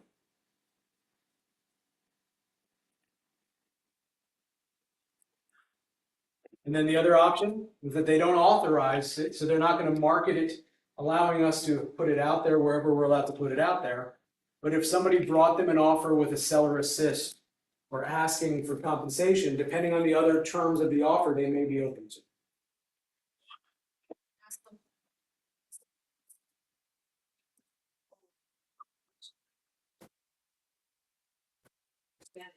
You could bring in an offer and 2% flowers, 2.5%, 3%. How does that go back to the listing issue, to the competition? Well, my understanding, when you go to the listing agent, you would go to the buyer. So just like when a buyer needs help with closing costs, that's where we normally see seller assist is buyer needs help up to 6%. So in this situation, and this might be something we'll talk about in the buyer segment, your value proposition is that, listen, you're gonna do everything you can to try to get your compensation covered by the sellers. And if by chance they won't cover all or any, this buyer gonna have to cover it. But, and this is, I guess the lending world's gonna figure this out. We're not seeing much seller assist just because the market is in, and if we all know if you had a buyer who needed help with closing costs, it was pretty out of competition between these. And they might, I don't know if they're gonna up these limits or not, because if you see that buyers need a full 6%, and then they need it, I don't know how they'll figure this out, so we change that. There's a lot to be cleared up yet. That's why, you know, they just started this January 1st, 2025. Figure this out. For a big world, and but listen, these are all hypothetical. We have to deal with what's in front of us when it's in front of us. So a seller assist, adding for the concession, however what's going to be called month. It's basically that buyer would get a credit back from the seller at closing on the Alta, like it's going towards their closing costs, of up to whatever they agree upon. And then anything that you have in your buyer agency agreement with the buyer, they would be paying you at settlement, basically out of the funds that they would be bringing with their closing costs and down payment. And that assist or compensation from the seller will help offset that. So in essence, it's just again moving things around. In your, and I think some getting used to it, I didn't know. But again, this is going to be a new way to navigate negotiations. A lot of it's still hypotheticals. I think we need to know from the lending world. Like I heard a week ago, or maybe Monday, where they are going to now allow VA buyers to pay. So they're going to have to figure this out, and it's not just the realtors that have to pivot here. It's every entity that's involved in the purchase process. Supposed to be like effective July. Hey, listen, these are all hypothetical.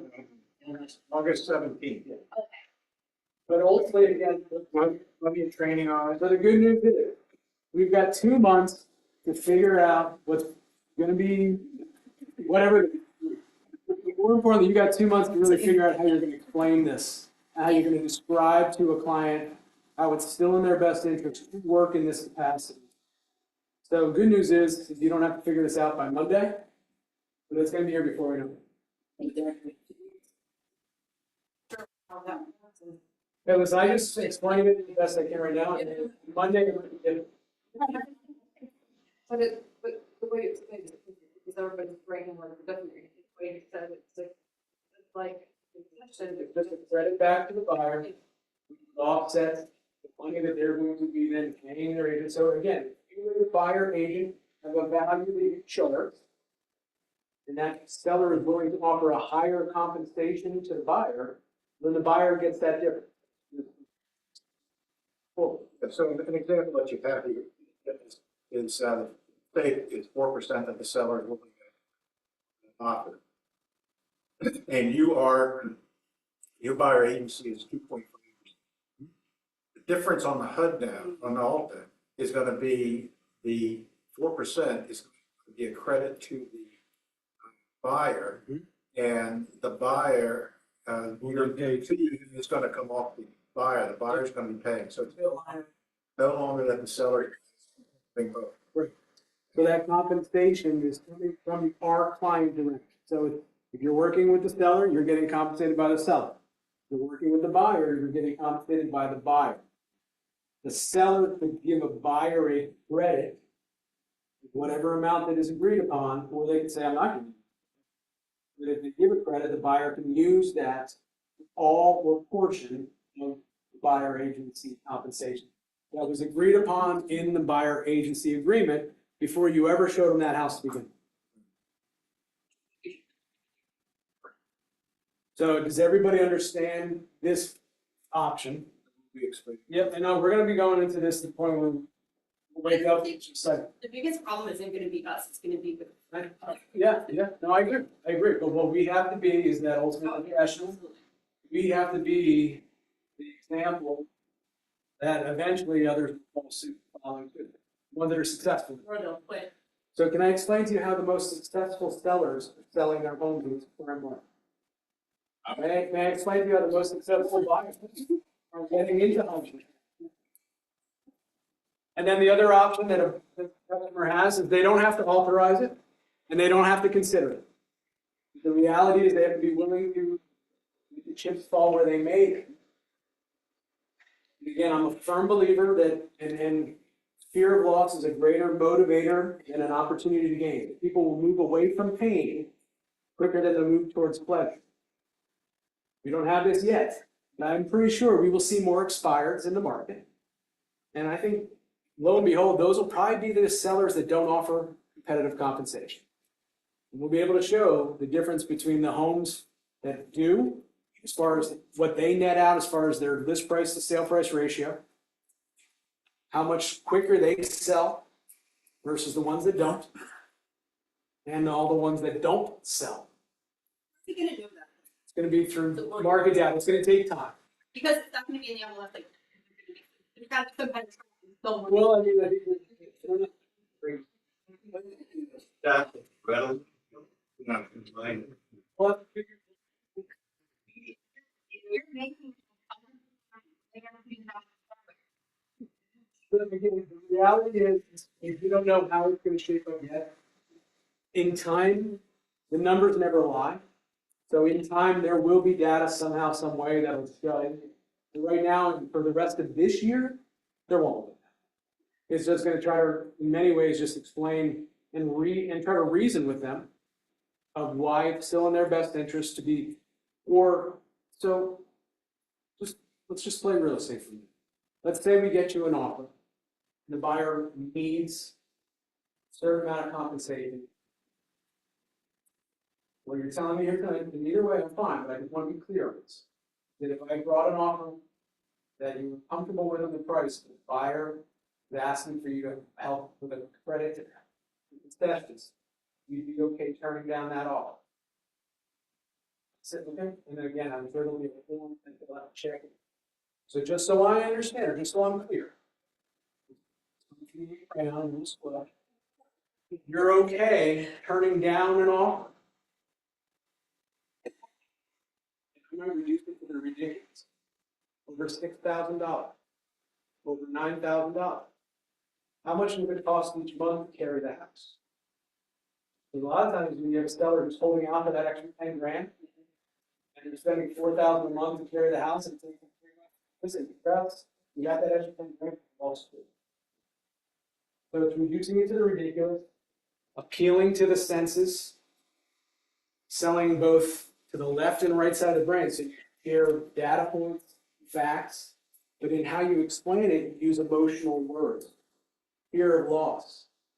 And I share with you how the other sellers thought the way you thought, nothing wrong with it.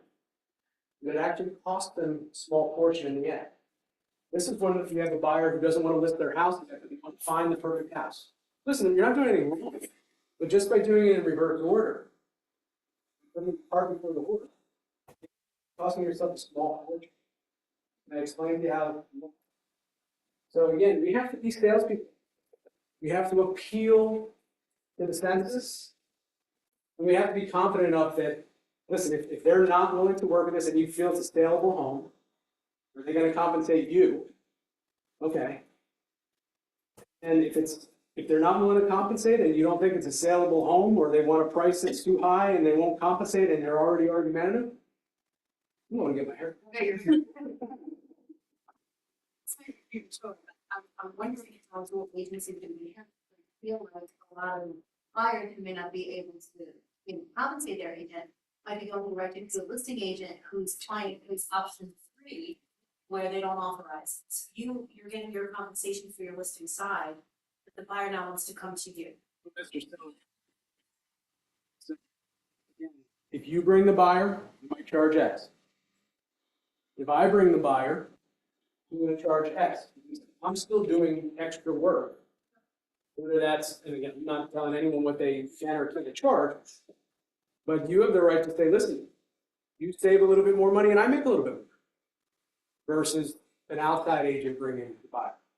Then I guess you have to make sure that that buyer and seller understand, or make sure that that buyer understands, listen, and I think sometimes I have to do this a lot. Buyers want me to show my listings. They don't want my team members to show it.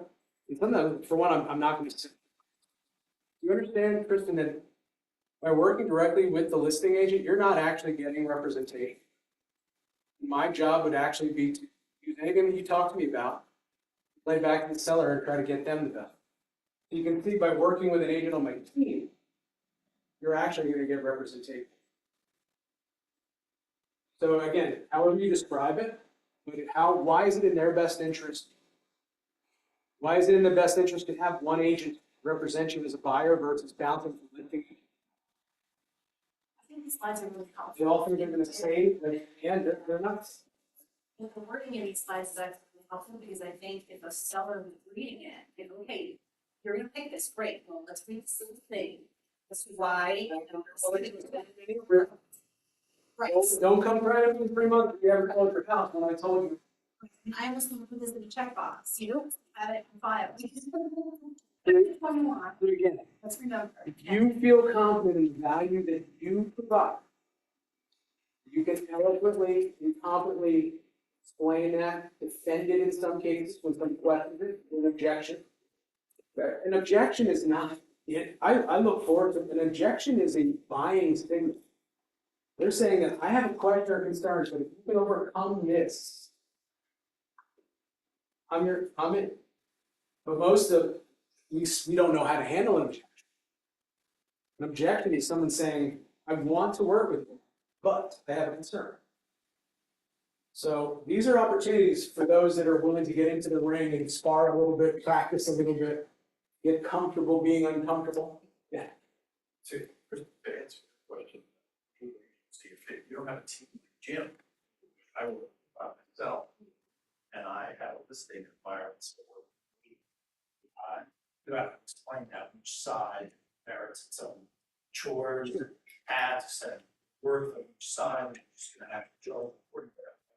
So there's 2 sides to this, and I'm doing double work now, so that parts. So the upfront. So before we move on to the next segment, which is buyers, we're leaving the, what's near and dear to my heart is the seller side. So is there any other questions? I don't want to gloss over it, but I also know that, and I'm sorry, I mean, we might have to, I don't want to speed up the buying side, but again, this is my first time teaching, so I'm learning the flow of each segment. Next time you guys can get a potty break. Any ahas, any questions, anything you're unclear of around how you would provide value to a seller, how you would have your core services that you handle. If you're new, work with the coaching program, huddle together and maybe brainstorm some ideas, put together something. If you've been in the business for 5+ years, what we've experienced and what was the seller side of the industry for the last 5 years is no longer. So just because it worked for you in 2023, maybe the beginning of this year doesn't mean it's going to work next year. So where can you refine? We have to service our clients more now than we've had to in years. And that's the part I don't like. Love to hunt. I love chasing them. But that's how you create raving. That's how you get repeat referrals. And that's how you build a career that can last.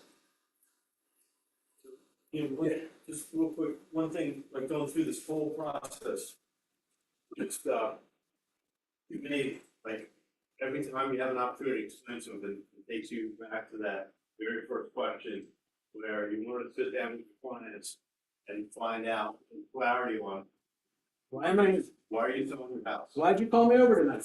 So if you have clarity on the answer to that question, you can help guide them through all these other things. And in many cases, you're gonna have to go back and remind them of that conversation. They won't necessarily remember.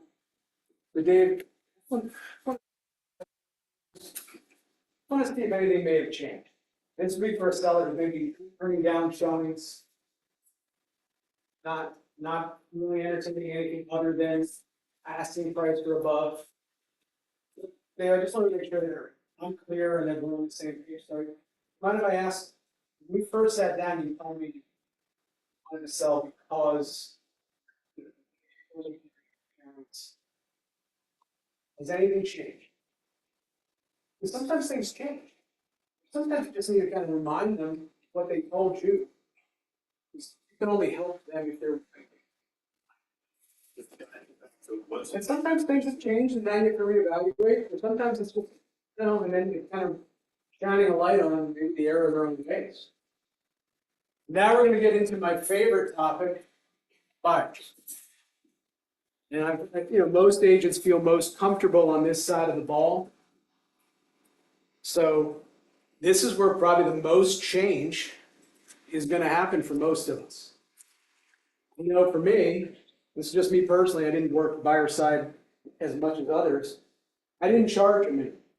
I would work for what was offered in the MLS. I have to change that approach.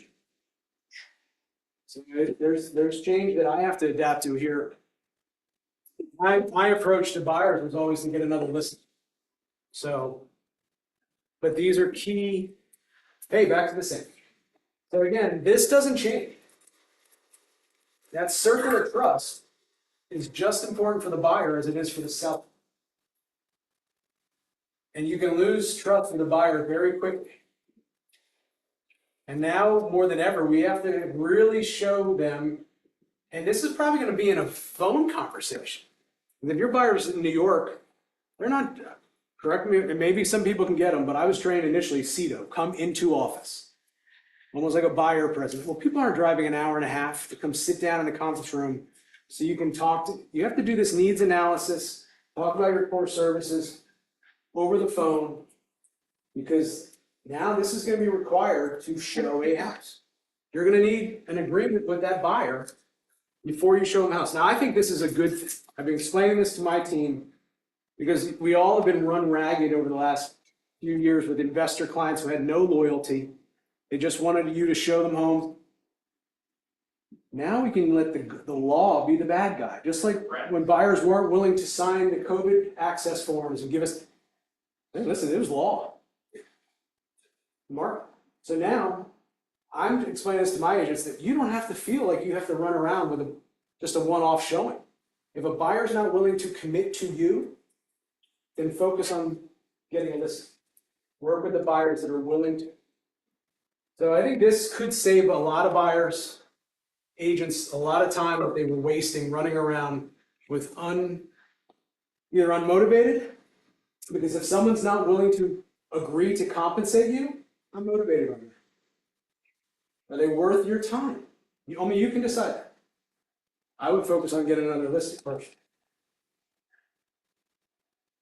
So, buyers want you to find them the right property that meets all their needs and timing needs, but they want you to get it for the best price possible with the least amount of hassles.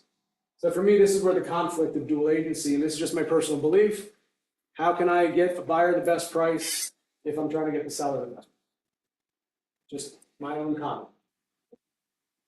But as a fiduciary, unless you explain to them that, listen, I'm showing this home to you as the listing agent, the seller's agent.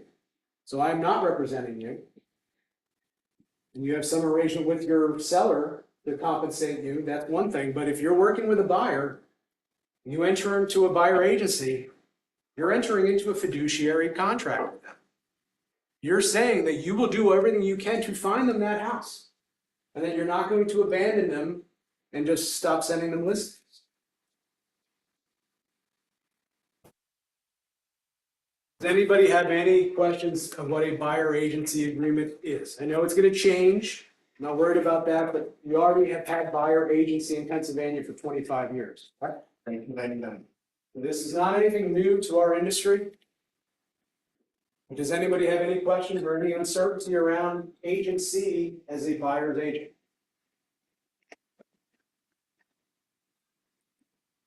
So a buyer agency agreement is just like a listing agreement. It's a written contractual agreement between the buyer and the agent outlining the details of their working relationship, compensation, length of that. Is it a 1-day buyer agency? Is it a 2-week? Is it a 30-day? Yeah. Are you entering into a year-long buyer agency? One is saying, hey, I'll work for you for a year, take a year to find your house. So again, you determine the length of the period you're willing to, and it might start off as that one house, and maybe after that showing, you decide that the rapport is there, and you decide to enter into a longer term. That's up to you. You could also say, wow, they were half hour late, they were obnoxious, and we had crazy. You're good. And when should it be signed? It shouldn't be signed. It has to be signed before you show the property. It cannot be assumed. And you need to make sure that, and again, these forms are all coming out. I'm not going to worry about them until I have to know them. But it has to be explained, presented, and in writing before. So for that obnoxious buyer who doesn't want to sign anything, no problem. I'm sorry. Unfortunately, there are some changes that require me now by law to have a signed agency agreement with you before I can show you that home. I understand that you don't want to be obligated to an agent. I wish you the best of luck. If something changes and you'd like to see this home and enter into an agency agreement, we'd be more than happy to help. I'm willing, I don't need you. There'll be other buyers. If that house is, if I have the listing and it's priced right, oh, you don't want to play game, or it's somebody else's fault. Jim, this is one area that I really had a problem with the NAR settlement, because the attorneys that paid all the money on the settlements pretty much consider that all we do is show home. Yep. We open, unlock the doors. It's what we do. Yep. And so this agreement, it says, as far as the NAR settlement is concerned, it says that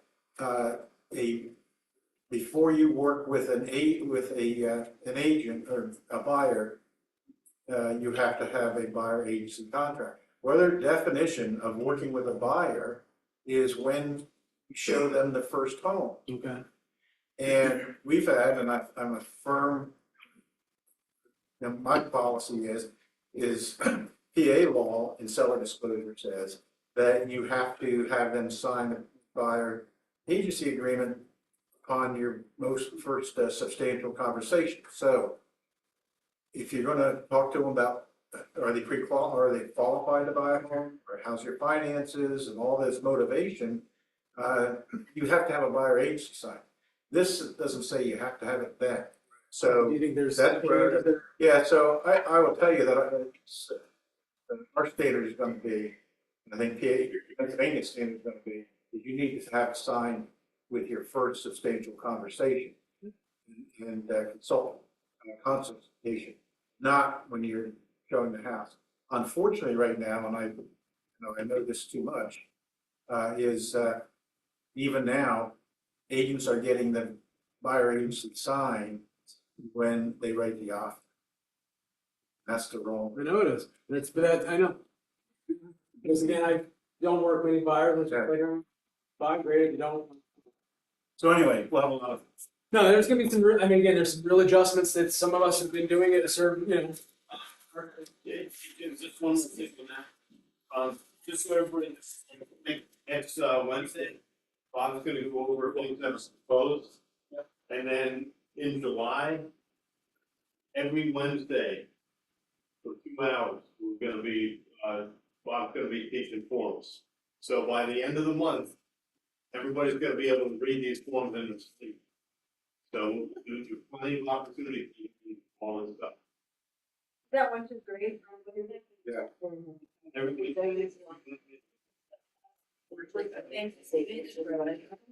So, again, we as agents must have some real essential conversations with those buyer clients, buyer inquiries right up front.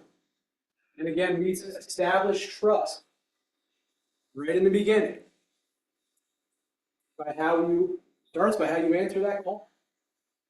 How quickly you call them back, or how slow do you? But we need to make sure that we disclose in plain and conspicuous language. I always try to just keep it simple, stupid, layman's terms. So it's clearly visible and that the buyer acknowledges that there is no standard compensation rate programs and that everything is fully negotiable and that nothing has been, it might be said by law that we need a buyer agency, but it's not said by law what that compensation model is. The state. And then you have to make sure they understand, and this goes back to expectations. Is this an exclusive or a non-exclusive buyer agency? Is this a one-off, and are they seeing another house with another agent with another one-off? Okay, well, then it's not a real exclusive except for that one home. Or is this something that you're entering into a fiduciary where you're going to be their agent for an extended period of time, whatever time period that's been agreed upon? And how you get paid. So Maureen, I'm not sure if you understand or know how I get paid as a buyer's agent. You mind if I explain that? So changes have been made that now do require us to come to an agreement on compensation or representation before we can actually go out and see them. In years past, the way the practice was that the compensation model was seller commission was typically then offered out to buying agency, but changes now require that the buyer directly compensates their agent. So that can be done in a couple different ways. It can be done directly at closing, as part of the total closing cost at the time of you purchasing their new home. This way, if we don't find that right home and meets your needs, you're not paying compensation for the agent. The seller or the seller's broker can compensate you as the buyer at closing, which would then allow you to compensate myself as the agent. And here you have to explain the different opportunities and challenges around that. We're going to get into these. And then again, explain as a buyer agent how you're going to try to get that seller to cover that compensation. We're talking about seller assist credits. And then as your agent, that's what you're going to be doing to try to fight for that buyer. And if the seller or the listing broker is unwilling to pay that compensation because that is their right, then in that situation, then that buyer would then have to compensate you the full amount or a portion of it. So again, these are things that you have to be willing to get uncomfortable and explain. As those that are already doing it, it's going to be much easier for you. Excuse me, and that means that every house could be different. Every home could be different. So I promise you this, before we go see any, I will reach out to that agent and make sure that I know, so that you know, whether or not there is compensation or concessions being offered. This way, it's not a surprise. This way, you can determine whether or not that home still is the home that you feel is the right home for you. It's gonna make it real fun. Go back to transparency. Very. Good to know what those buyers do. Or people haven't been doing those all when. Well, and also value. And some of our lenders are gonna be maybe sending us qualified buyers, one of us. Vice versa, you're working with a buyer. They have another lender that they're working with, and that lender's got their preferred agent. You can say that that lender might not, and again, if you don't have something really long term, that hey, no, you only signed a 2 week, listen, I've got an agent for you. So, no, yeah, I mean, and listen, lender relationships are important anyway. That buyer, you know, the lender doesn't wanna see on settlement day or when they're finalizing numbers and title, that there's a giant commission up. That's not the time. So I mean, getting those relationships up front to, when you're talking with the buyer, You're not, or estimates of the if again, the buyer agent, a buyer estimating closing costs, we'd have to send to lenders, so this way lenders factor in. Whether or not that buyer is not having to pay compensation. There's a lot of things that are changing. Having a good lender has always been important. Having one now is probably having more than one option. Lenders have actually already started asking for the buyers, so the closing costs, they're gonna one down on the ESSA bank. They're not going to need their. Okay. You know, crunching the numbers are important, because you don't want this to be a surprise at the out. It's not something you want to deal with, even if you can figure it out. Then you're white knuckling it to the closing table. And again, it's not an experience that the buyer, yeah, they're gonna get the house and, you know, behind them, they're gonna remember how horrible it was. And I'm sure a lot of our challenges right now is how the buyers feel their experience was over the last 4 years in buying house. House, there's a lot of us hustle, oh, let me get you in right away, you know. Some of them pops are real, Yeah, you can't. pop up the head. They don't last in the business. Private for weekends, we never have. So different ways. So these are the different ways that the buyer may have to compensate us. So we have to explain the different scenarios so it's not a surprise. So equal compensation. You have a buyer agency compensation agreement of 3% and that seller is willing to offer 3% concession. It's equal. Your fee is being covered by the seller, but it's paid by the buyer at settlement. Buyer gets that credit to cover your fee. Less would be if you have a 3% and that listing is only willing to offer 2%. Then you're gonna have to have that compensation upfront. That there is a 1% difference or a 0.5% difference or whatever it may be, that is gonna be the buyer's responsibility. And if you are an agent who can get a 4% concession in negotiations and that buyer is only paying you 2.5, like in Bob's example, or 3%. Now you're a hero, Mr. or Mrs. Buyer, I just got you some extra money that can go towards that carpet, that can go towards that whatever you guys were talking about. Because of my negotiating skills, my value that I provide to you. And in time, you'll be able to talk about some of your statistics that 90% of my buyers do not have to pay me because of my negotiating that into the offer. But we're gonna need that data over time. And again, we'll learn the nuances of this. We'll know how to present it based off of the verbiage in the forms that we need to present. But you needed to be able to explain the different options and that you're always going to try, as their agent, to get that seller to work with it if they're not. And you might have to do a whole lot of convincing or trying to sell that listing agent on why it's in their best interest to try to convince their seller it's in their best interest. Where I see this is gonna be interesting, is bill referral for states that we work with. Yeah, I mean, it's gonna be different across the board.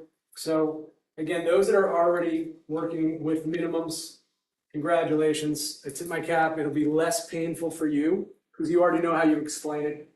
For those of us that have been more listing focused and we would just, the handful of buyers we would just work with what was in the MLS, well, either we're gonna continue working for what is willing to be offered, or we're gonna have to get good at explaining it, or I might just know what buyer ever again.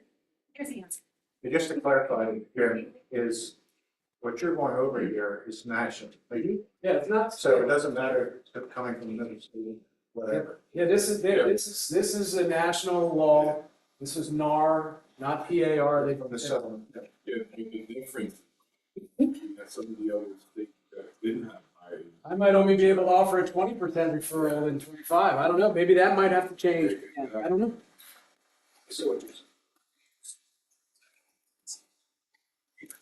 Just like you have for sale by owners, you have buyers that feel they can do a lot of their own things, they just write the offer, I'll take care of everything else, I already had insurance.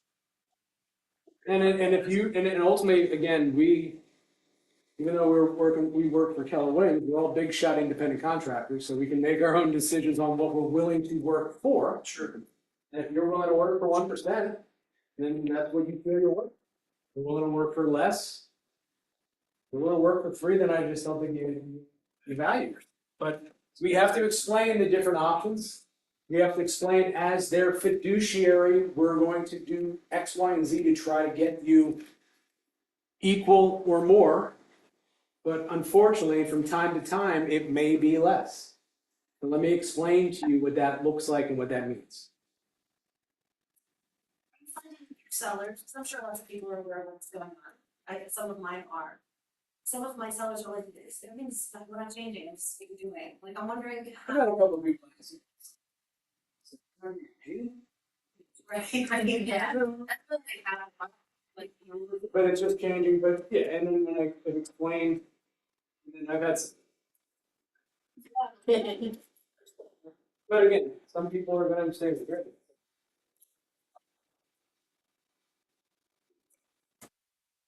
Again, I know we have it scheduled, I've scheduled it on time, we're at 3:35. If anyone has to leave at 4, you're not gonna offend me. There's one segment after this, so we'll go pretty quick, but. Yes. Oh, I'm sorry, what? Wait, what? I'm sorry? Okay. So, again, there's listing core services, what it is that you do step by step, and there are buyer core services. And, you know, there's not a whole lot of similarity or differences, really. Again, we always have to start with consulting to a decision. We need to know what's the motivating factor for the buyer.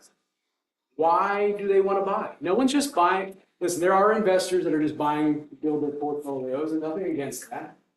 But most of the people we deal with, it's either a vacation home, which is exciting because it's something, a chapter for the family, bringing kids, grandkids, or it's home. So there's a why typically attached. Even for that investor who wants a portfolio, well, the why is they want to build their net worth. So we need to understand what's important to them. We need to know any time frame that they're working with. Do they need to be in something? Do they have to relocate and potentially miss a job opportunity if they don't get settled by a certain time frame? Because you have to determine whether or not you can help them. If they're looking for a 4-bed, 3-bath, 3,000 square foot for 150, they should have bought 20 years ago. You can help them here. And if you sign on a buyer agency that you're going to help them, well, then you're going to waste your time trying to find them a home that doesn't exist. And if you find it, call me. I will buy it for $160.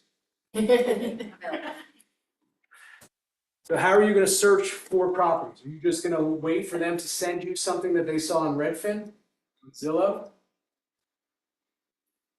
Or are you going to actually go out there? Are you going to work your database? There's ways to do this where you can lead gen with a specific person approach, where you're talking to people in your database to see who might be open to selling. And it's not you're just trying to list a house. There is a buyer that you're working with looking for a home in their area. Price point. We promised them that you would reach out to everybody to see if you find them the right home. You might find listings that way. Are you gonna work by searching for sale by owners? You're gonna talk to builders. What will you do as a buyer agent that another agent isn't gonna just do, or that they couldn't get just from going directly to the listing agent? Because if you're not willing to be able to do more, then they will shop listing agents. Or they'll shop the agents who will just rule one off. So in this market where we have to show our value, especially on the buy side, how are you going to show up when it is more challenging now because information is available so much easier to everybody? We don't hold the keys to the castle like we once did. So what are you going to do? You might have to think about this for a minute. Might be worth thinking about. Finding the house that's easy. I mean, I don't think any agent sells the house. Any agent who thinks they sell the house, that's their ego. The house sells itself. They walk in and it's the oohs, the ahs, it's how they feel when they're in there. It just doesn't feel like home. Or this house has some bad vibe. Okay. Part of that is on the seller's thing. Did you make it presentable? Did you make it feel warm and welcoming? Or are they walking in there afraid to touch anything? But finding the house is part of the process, but you don't sell a house. Listen, when they walk into the kitchen, they know it's the kitchen, even if it tells us it's the kitchen. You know, they know it's the primary box. But what are you going to do down here, 4 and 5? What are you going to do to negotiate for them, to get them that house that they fell in love with in a competitive market where they might be competing? Talk about your track record here. I mean, one thing that everyone here in this last few years on the buy side, you got good at telling people what they needed to do to win an offer, or else you didn't make any sense. So all of a sudden, everybody got real good at being convincing to the buyer, or else maybe the buyer just, that house sold itself. They realized that this is what they had to do to win this house that they wanted. But negotiating the contract, finding them the house is the tip of the iceberg. Maureen, when you find that right house, you'll know. But that's the tip of the iceberg. Where I really earn my value is negotiating that offer and those terms for you. But even more importantly, handling all those details from when they say that they've accepted your offer to when you get the keys. And it's that process between contract to close that we're going to really show you what we do. But if you don't have a plan for that, well, then don't tell them that. But finding you the buyer, Mr. Seller, is the tip of the iceberg. It's everything that goes on underneath the surface. Finding you the right house, Michael, that's just the tip of the iceberg. It's getting you to closing it that without those passives, without the delays, working directly with your lender to make sure that you are clear on what that final figure will look like. There won't be surprises. I've got vendors, I've got contractors, so when you have that inspection report that looks a little scary, we'll get a professional out here to look at these items of concern, because $100 fix is $1,000 in their mind. You have to talk people off ledges constantly because they get emotional, they get fearful, and they cut off their nose to spite their face. And then you have to be excited to go back to square one and find another needle in the haystack. So who do you have that's a contractor that is calming? What inspector do you feel comfortable with that doesn't push things under the carpet, but who doesn't make a mountain out of a molehill, or even worse, try to tell somebody what it's going to cost to fix it when they're not a contractor? A little bit. And then what are you going to do, not just to get them the keys, but if you want a long-term relationship, you want those repeats, referrals, how are you going to stay in touch with them after the closing? We were talking about this on break. Do you have contractors? Do you have landscapers? Do you have plumbers? Do you have painters? Don't make them just roll the dice and call whoever they get out of the phone or the Google search. Who's your trusted vendors? How do you be that realtor for life? And guys, this is a great quote. The most powerful words in real estate is, here's what happens next.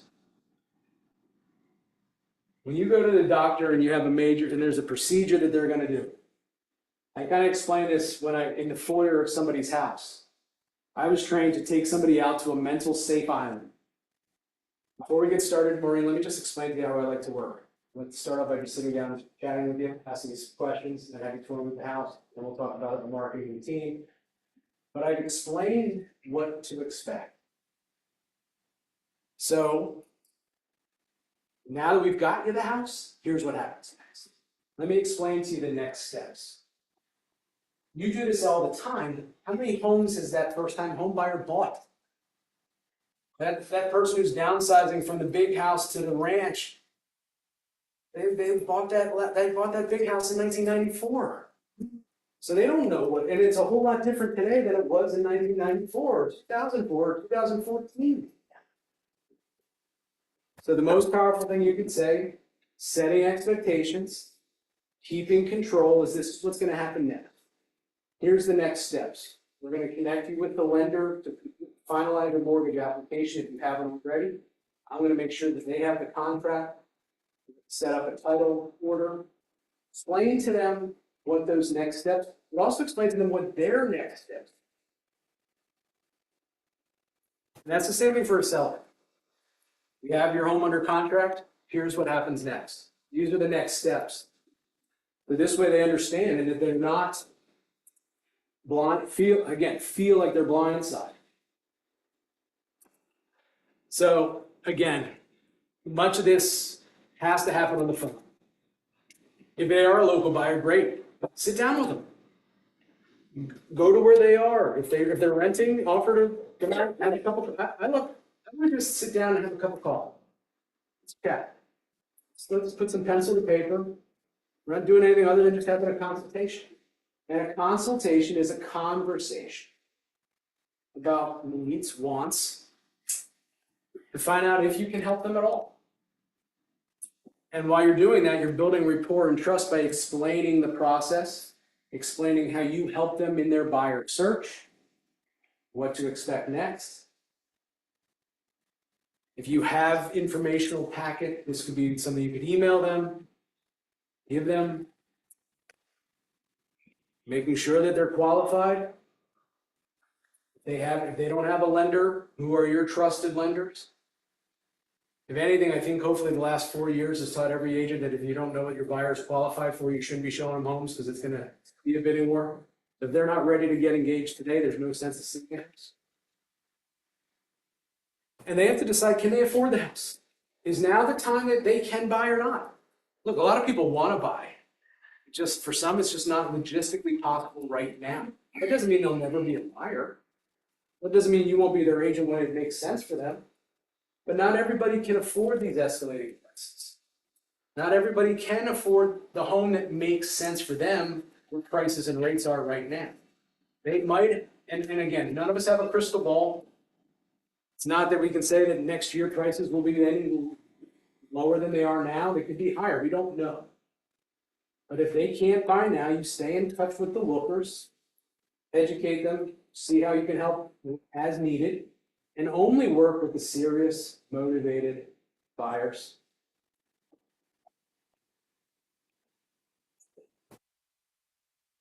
And then, I mean, different ways to search for a property. I think this is all pretty self-explanatory, but are you gonna do a little bit above and beyond to try to find that buyer, that home that's not on the market? Are you that agent that can find off-market deals? And if you are, well, then you tend to be that agent who finds listings.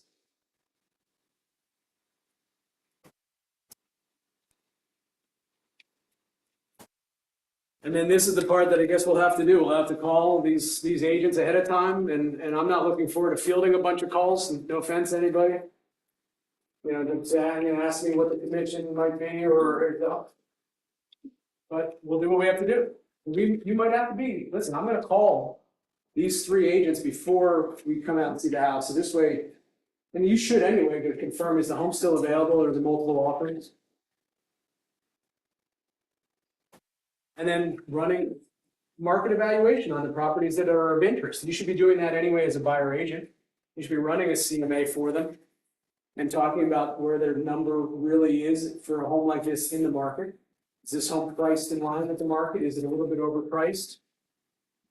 And then obviously going over all disclosures, all the documentations. And then you're prepared to write that offer or setting up when that next appointment may be. And it's a little harder now when there's not a ton of homes, but you might have a standing penciled in appointment saying, Bernadette, we'll just pencil in next Saturday. But we're penciling it in because I need to make sure that there's available homes that will meet the needs. So you're kind of setting up the expectations, so this way at least either you know when to follow up with that person next, or tentatively set another appointment, keep that relationship going, if they're a valid, qualified, serious buyer. And then again, this is where we really are working. Starts really here. It's again, negotiating. Yes, we're gonna have to gather a whole bunch of extra information. It is what it is. Making sure that it's an updated CMA. If you're writing an offer, you would think it probably is anyway. And then making sure that you review those disclosures. If there's questions on the disclosures, make sure you get answers for your clients. And then obviously making sure that when you write the offer that it's clear on the price, the terms, what is and is not included in the sale of the home. Any conditional repairs or concessions. And then obviously, what is that compensation? And Bob, I actually had an agent drop County Full and actually hand delivered me an offer with a check about 2 weeks ago. I was like, wow, that was the last time someone actually, I want to bring you to the office. You can get the winning offer, but that was how we used to do things. Absolutely. And then negotiating the offer, navigating all those contingencies. Guys, especially on the buy side, you're dealing with their escrow deposit money. For some folks, $5,000, they've saved a long time to come up with that. And you're gonna jeopardize their deposit because you didn't tell them that they had a contingency date due in 2 days? Shame on you. And you wonder why we have the reputation in our industry that we have. Not saying it's anyone in this room. So making sure that those dates matter, because these are legal contracts we're dealing with. And we're dealing with people's biggest investment. And by the way, I think I mentioned the roof over their head, and people get squirrely when we deal with the roof over their head and filters. Closing the sale. Working with, whether it's Keystone, whether it's an attorney, whether it's another title company, making sure that you're helping wherever you can with the lender. We don't typically end up coordinating appraisals, but again, being hands-on in the transaction, you knowing the updates and not being updated by the buyer is usually a good thing.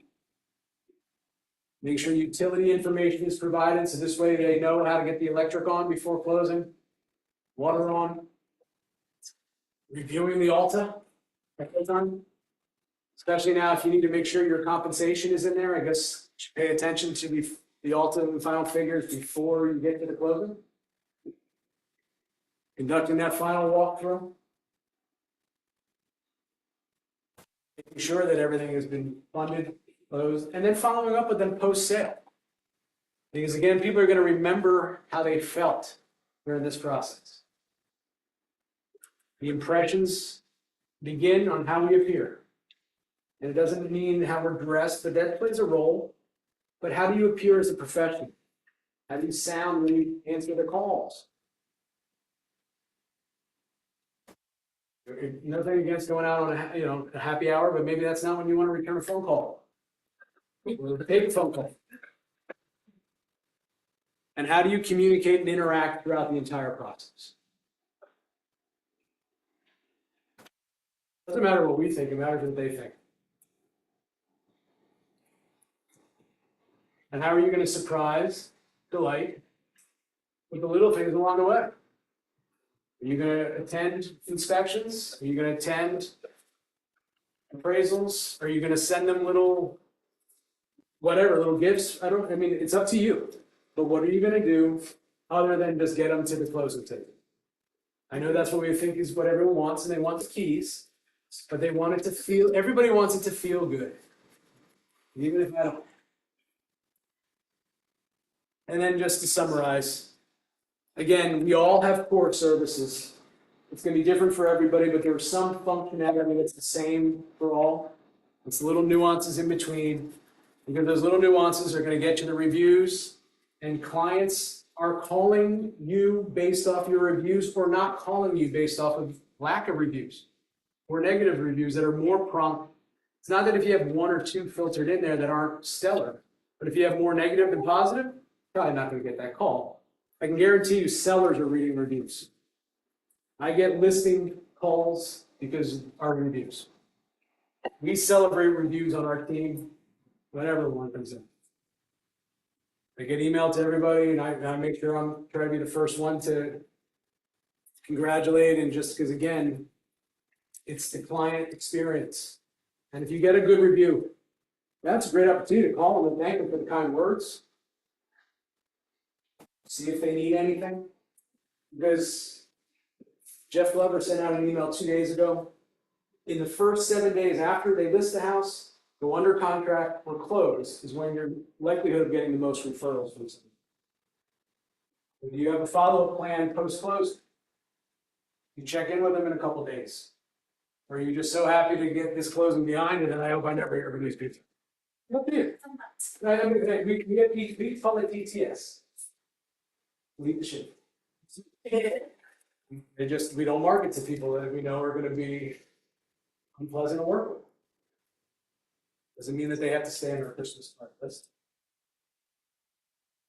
Any last questions? Again, without getting into the complexity of paperwork on buyer agency agreements, because all that will be rolled out when it's rolled out. But does anybody have any uncertainty around value as a buyer agent?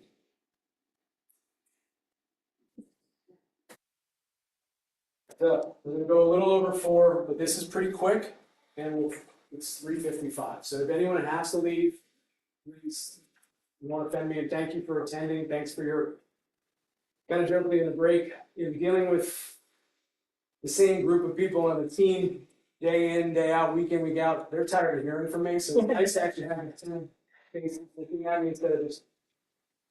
So I appreciate that. So how do you become irreplaceable? How do you become that realtor for life?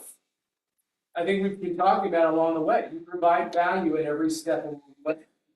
You articulate what comes next. You articulate what it is that you're doing for them behind the scenes, instead of making it look so easy, even though you're exhausted because of all the stuff you did behind the scenes. Maybe we don't have to say, you know how much I did for you? But it's, hey, listen, I'm not sure if you're aware, but there's this, working on this. Sometimes you don't see you sweat. You know?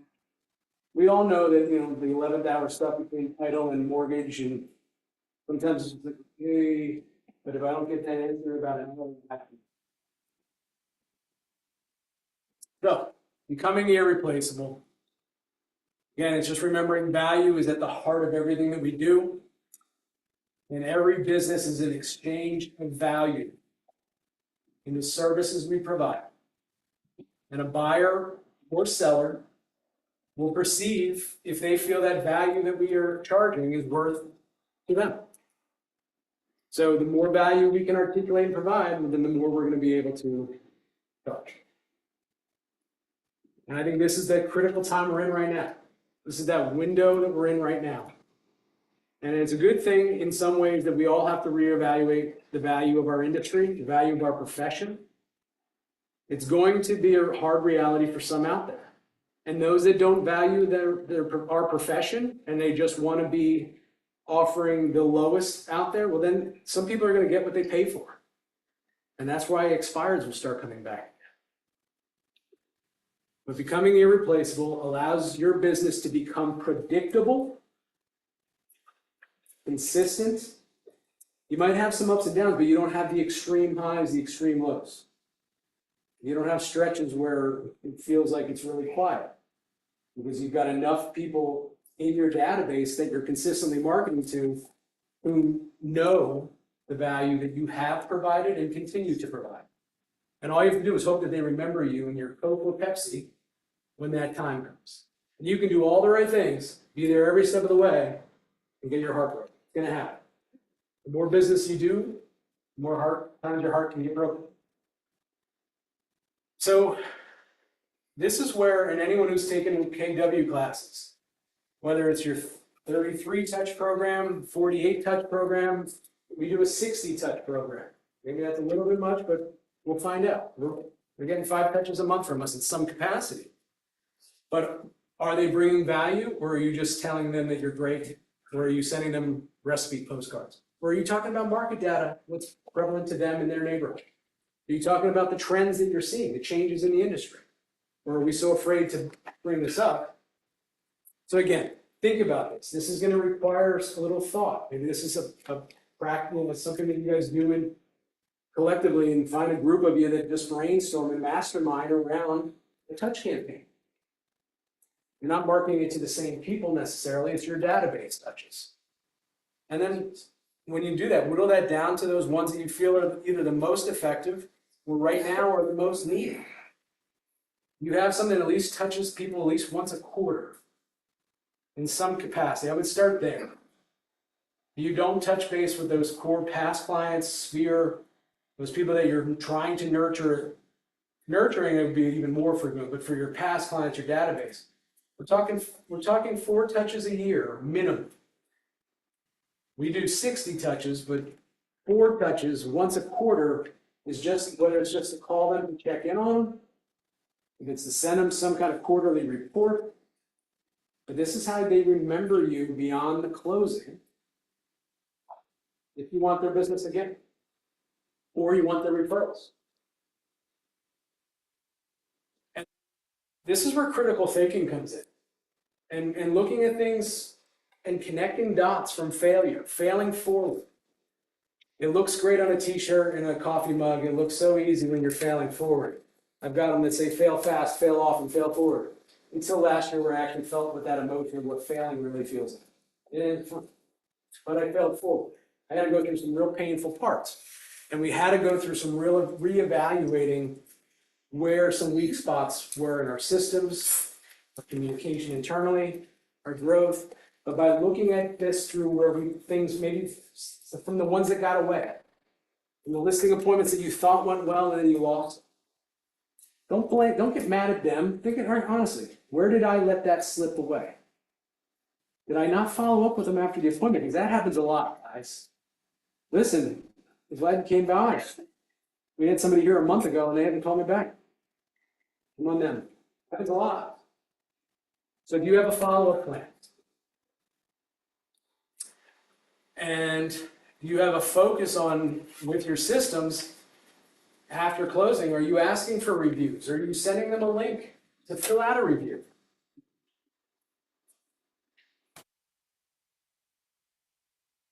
And then look, because the messaging is going to change. What worked message-wise a year ago is not going to work next year. The cheese moves all the time. So looking at it effectively, am I still sending out the same stale marketing message that doesn't match the market we're in? Or am I changing my messaging to be more relevant to what's going on right now in the market? So it's, again, looking at this from a standpoint as a business owner, because each and every one of you are your own president and CEOs of your own multi-million-dollar corporations. You just don't know yet. If you sell $1 million in real estate, you are the CEO of your $1 million real estate. But we're just licensees. Boyd Wickman taught me how to be a salesperson. Gary Keller taught me how to run a business by following the models in the MRA book.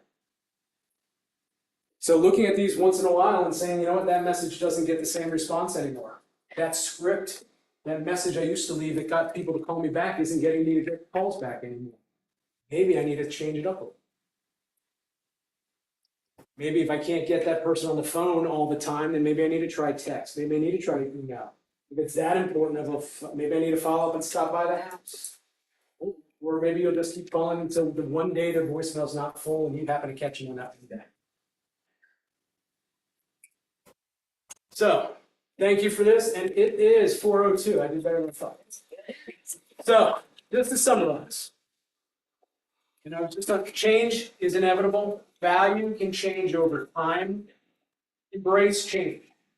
Doesn't mean it will be fun. Growth is not easy. Growth is fun. But change is inevitable. What are your options? if this career matters. If not, don't embrace change, and it was nice knowing you. And then again, understanding your value, understanding what KW offers. It's not just your value alone, tap into the resources of this company, this office, this region.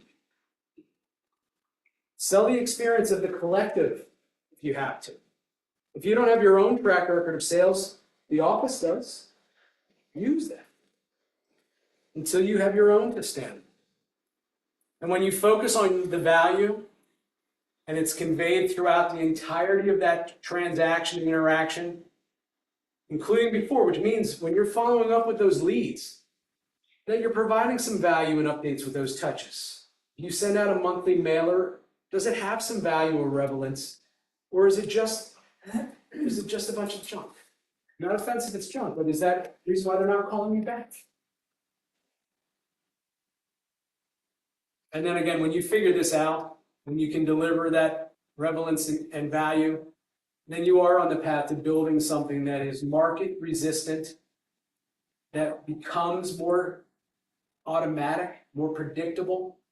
When you know that even though it might be off to a slower start than normal, that when the dust settles, if we do X, Y, and Z, that we should still land here.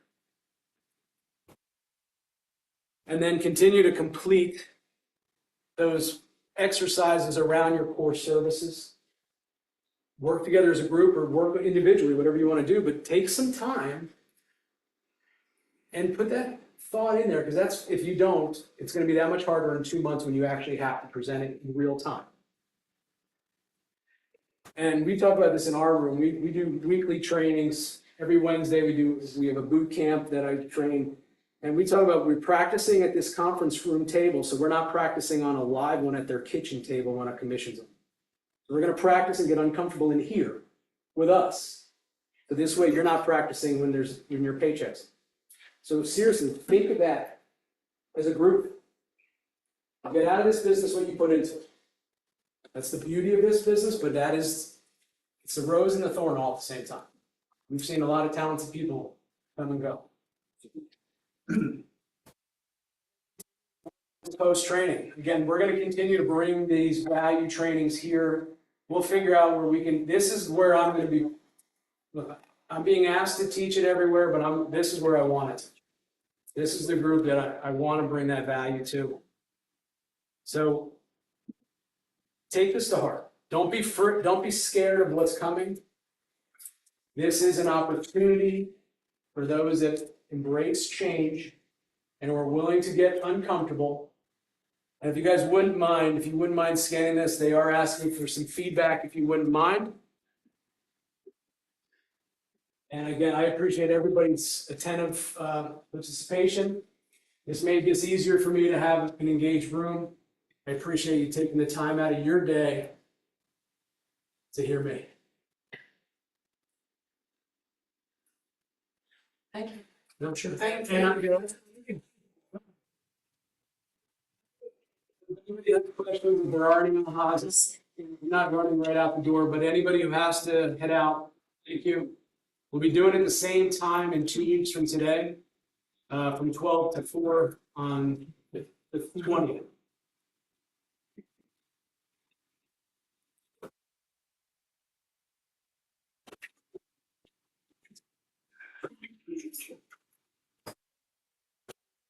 Very good. But you're even.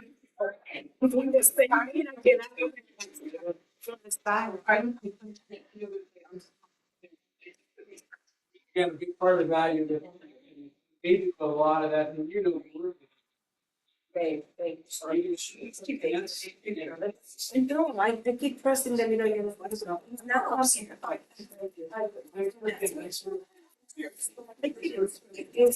Oh, so you can't get these.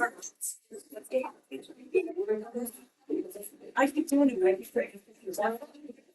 You see, person. It was a way. Maybe not feel it. We did fight it. It's not that me either. I don't know. Yeah, you got it. You're missing out, right?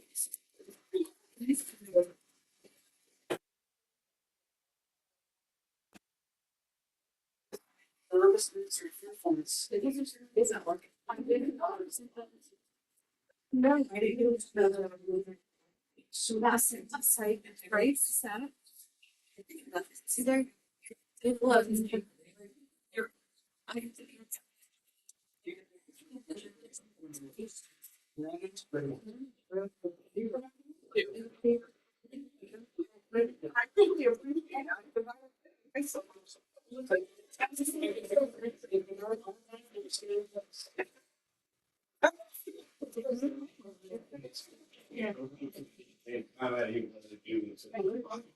Thank you. And I enjoy this, and I think this is my way of maybe something back. There you go. I don't know why I didn't do that. Watch only like students. It's only helping me get better.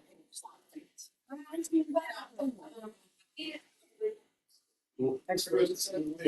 Appreciate it.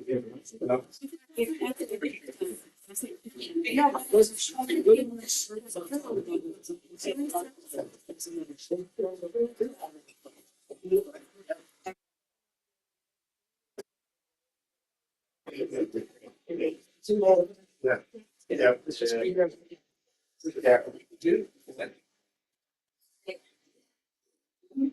No, that's right.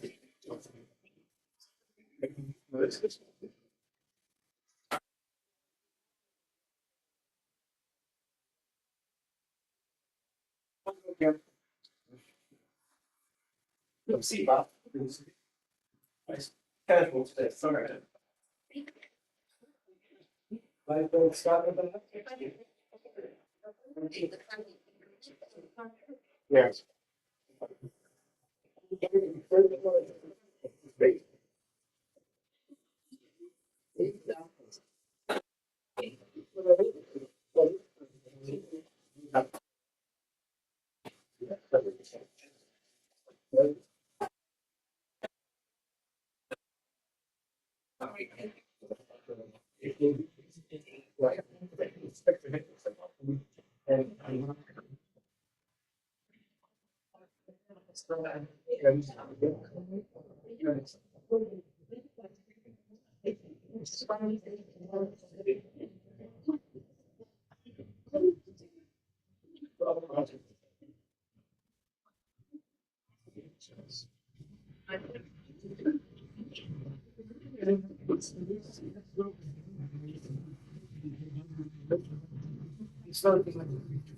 Yeah.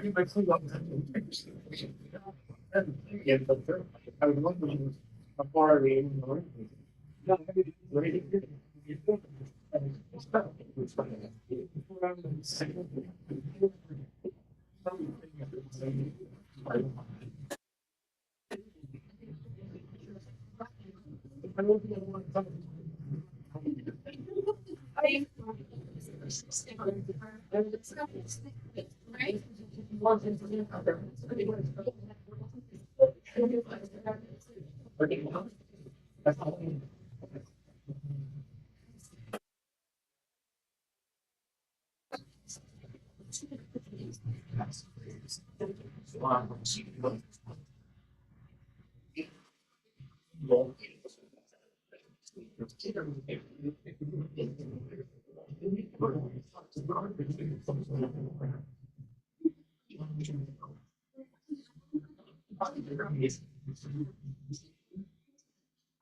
No, you know, yeah, that's me now. Over. I could think that by working the way it's always been given. Each one is. I mean, if it's the seller that's making the decision that they're not going to move forward because of whatever, you would be receiving back your security deposit, your escrow deposit, et cetera. And do you have something? The only, like I said, the only thing we would ask is that we try to recoup the, like I said, the tax certification and the title search fee. Which is like 25, it's like, no, it's not on your contract. The contract is between you, the realtor, and the seller. Yeah, because I want it to be. Yeah. You're leaving, you're in a rush. You sent it to us. And Do you need protein bars? Okay. Let's see what we got. Actually. All right, let's see what we got. That would be our contract. I mean, I'm smart like Marvin over here. Oh. I know you like this. I love it.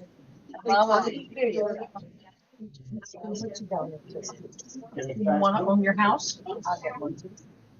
Okay, well, that's it, okay. Likewise. I hate to say it, I'm gonna put it very bluntly.